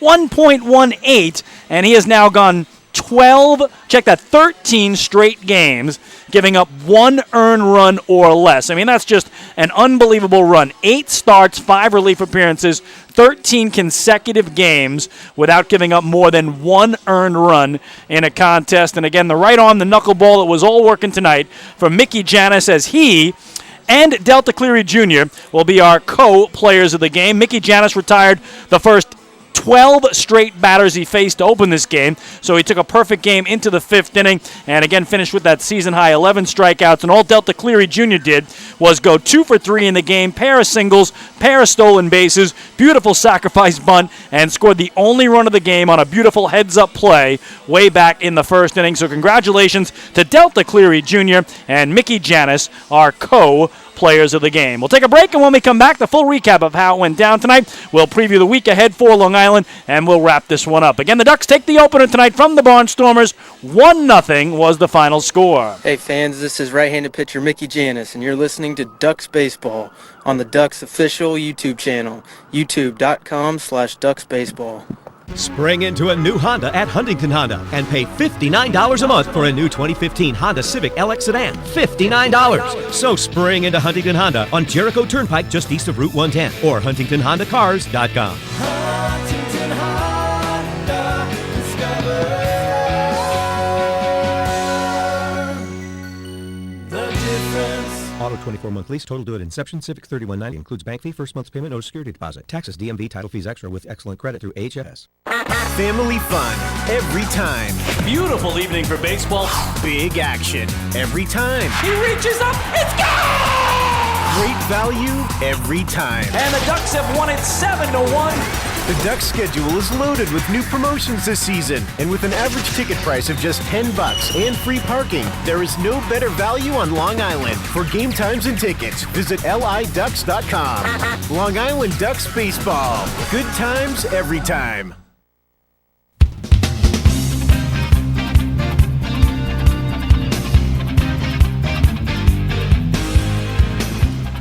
Chris King back one final time to Bethpage Ballpark, where tonight the Long Island Ducks defeat the Lancaster Barnstormers. 1-0 was the final score. What a terrific pitcher's duel tonight between righty starter Mickey Janis for Long Island and lefty starter Brian Morcato for the Lancaster Barnstormers.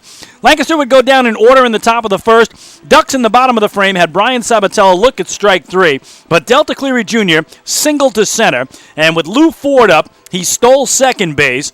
Despite the fact that Morcato threw over to first, it was Mike McDade, the first baseman's throw, that went off the glove of his second baseman, Yusuke Kajimoto, as he tried to gun down Delta Cleary Jr., and the ball sailed into left field. Cleary Jr. popped up and went all the way to third. And with Lou Ford at the plate, Cleary Jr. now at third and 1 away, the Barnstormers brought the infield in all the way around, and it looked like it would work because Lou Ford grounded right to the third baseman, Luke Hughes. He looked Cleary Jr. back, then threw to first. Problem was, Delta Cleary Jr. wasn't having any of that. The minute Luke Hughes threw the ball to first, Delta Cleary Jr. took off for home, and he beat the return throw from first baseman Mike McDade to the plate with a headfirst slide in to make it 1-0 Long Island. Well, the rest of the story was Mickey Janis. He was locked in tonight, opening the game with 12 consecutive outs, 8 of those on strikeouts. So he took a perfect game into the 5th before Mike McDade singled to center sharply to break that up, but he would really face his biggest jam in that inning as Wilson Batista laid down a sacrifice bunt to move McDade to second. He would hit Luke Hughes with a pitch, Juan Apodaca would ground into a force play, but Jake Lucci would walk to load the bases. So in the top of the fifth of a 1-0 game in favor of Long Island, Janis had a bases-loaded 2-out situation and fell behind the 9-hitter Anderson Feliz 3-0 before striking him out looking to end the inning. Ducks, though, couldn't do anything offensively against Brian Mercado, who left after 5 innings of 2-hit, 1-run ball. It was an unearned run that he allowed, no walks, and a season-high 6 strikeouts for Mercado, who was making his first start of the season. Still, it remained 1-0 Long Island all the way through as Scott Patterson tossed a scoreless 6th for Lancaster. Kyle Simon a scoreless 7th. Chad Beck a scoreless 8th. For the Ducks, Mickey Janis took it all the way to the 9th and came out on the hill, trying to become the first Ducks pitcher this year to toss a complete game. He would get Brian Cavazos Galvez to fly out to center, but then issued a 1-out walk to Mike McDade. They would pinch run at first with Brandon Jones. Wilson Batista, though, would single sharply to right, moving Jones to third. And with now first and third and 1 away in a 1-0 game, Kevin Baez called on Ryan Kushmal to try to put out the fire. He got Luke Hughes to pop out to short for the 2nd out, and then struck out Juan Apodaca swinging to end the game and give Mickey Janis the victory with 8 1/3 of 3-hit shutout ball, 3 walks, and a season-high 11 strikeouts. Also, the 8 1/3 innings pitched, the longest outing of the year by Mickey Janis, who threw 126 pitches, 78 for strikes, picked up his 6th win of the year, and lowered his league-best ERA from 1.31 to 1.18 in the process. Final numbers tonight for Long Island: 1 run, 5 hits, no errors. They leave 7. For the Barnstormers, no runs on 3 hits, 1 error. They 2-strand 7 aboard. The winner is Janis. To 6-2 he goes. Mercado the loss. He drops to 0-3. And Ryan Kushmal picked up his league-leading 19th save of the season. The game played in 2 hours and 34 minutes before a crowd of 4,940. For the Ducks, their 6th shutout win of the year. The victory moves them to 41-22 in the first half. Overall for Long Island, it snaps a 4-game losing streak. Here at home, they add to their franchise record with their 14th consecutive win at the Duck Pond. They also tie a team record with their 22nd win of the month. They are now 22-6 in June. That ties the franchise record of 22 wins back in August of 2000 and 22 wins in July of 2003. They lead the series against the Stormers, now 5 wins to Lancaster's 3. And the Barnstormers dropped to 26-38 with a loss. Lancaster has lost 6 of their last 7 games. Again, the final tonight, the Long Island Ducks 1, the Lancaster Barnstormers 0. The Ducks also go to a league-best 23-6 here at Bethpage Ballpark. We will check in on the very important out-of-town scoreboard, as right now the Ducks are 4 games back of the first-place Somerset Patriots, who have a magic number of 4 to clinch the Liberty Division title. Again, any combination of Patriot wins or Duck losses that add up to 4 will do it. And right now the Patriots do have a 4-3 lead in Camden in the top of the 8th inning at Campbell's Field. Bridgeport Bluefish leading the Southern Maryland Blue Crabs 7-6 now, bottom of the 8th, up at the ballpark at Harbor Yard in Connecticut. And one final to tell you about: the York Revolution, also with a 1-0 win tonight at home over the Sugarland Skeeters. So the Skeeters, for the moment, 4.5 back of the first-place Southern Maryland Blue Crabs. And again, if Southern Maryland loses that game, it would go back to 4. If they find a way to win that game, then obviously they would have a 5-game lead. The Mets and Yankees both off tonight, or check that. Yankees a late start. Mets are off. They will welcome in the Cubs for a 3-game set to Citi Field starting tomorrow. And the Yankees out in L.A. to take on the Angels, and that a 10:05 start. But what a performance tonight by Mickey Janis. Kevin Baez called him the best pitcher in the Atlantic League before the start of the game in our pregame interview, and he certainly lived up to that billing tonight. And he will hand the ball tomorrow night to fellow right-hander John Brownell, 6-1 on the year with a 3.42 ERA, while the Barnstormers will counter with their own right-hander Brian Woodall, who's 1-4 with a 4.70 ERA. So up tomorrow for the Ducks, a chance at their first ever 23-win month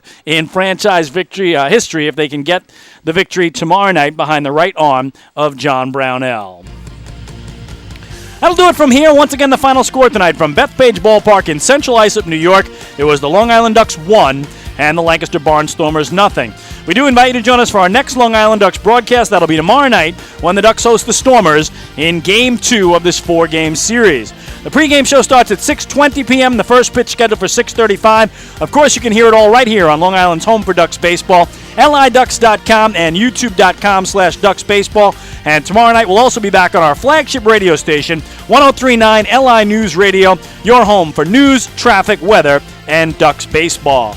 I'm Chris King saying thanks so much for listening. We'll do it all over again tomorrow night. Enjoy the rest of your Monday evening, everybody, and good night from the Duck Pond.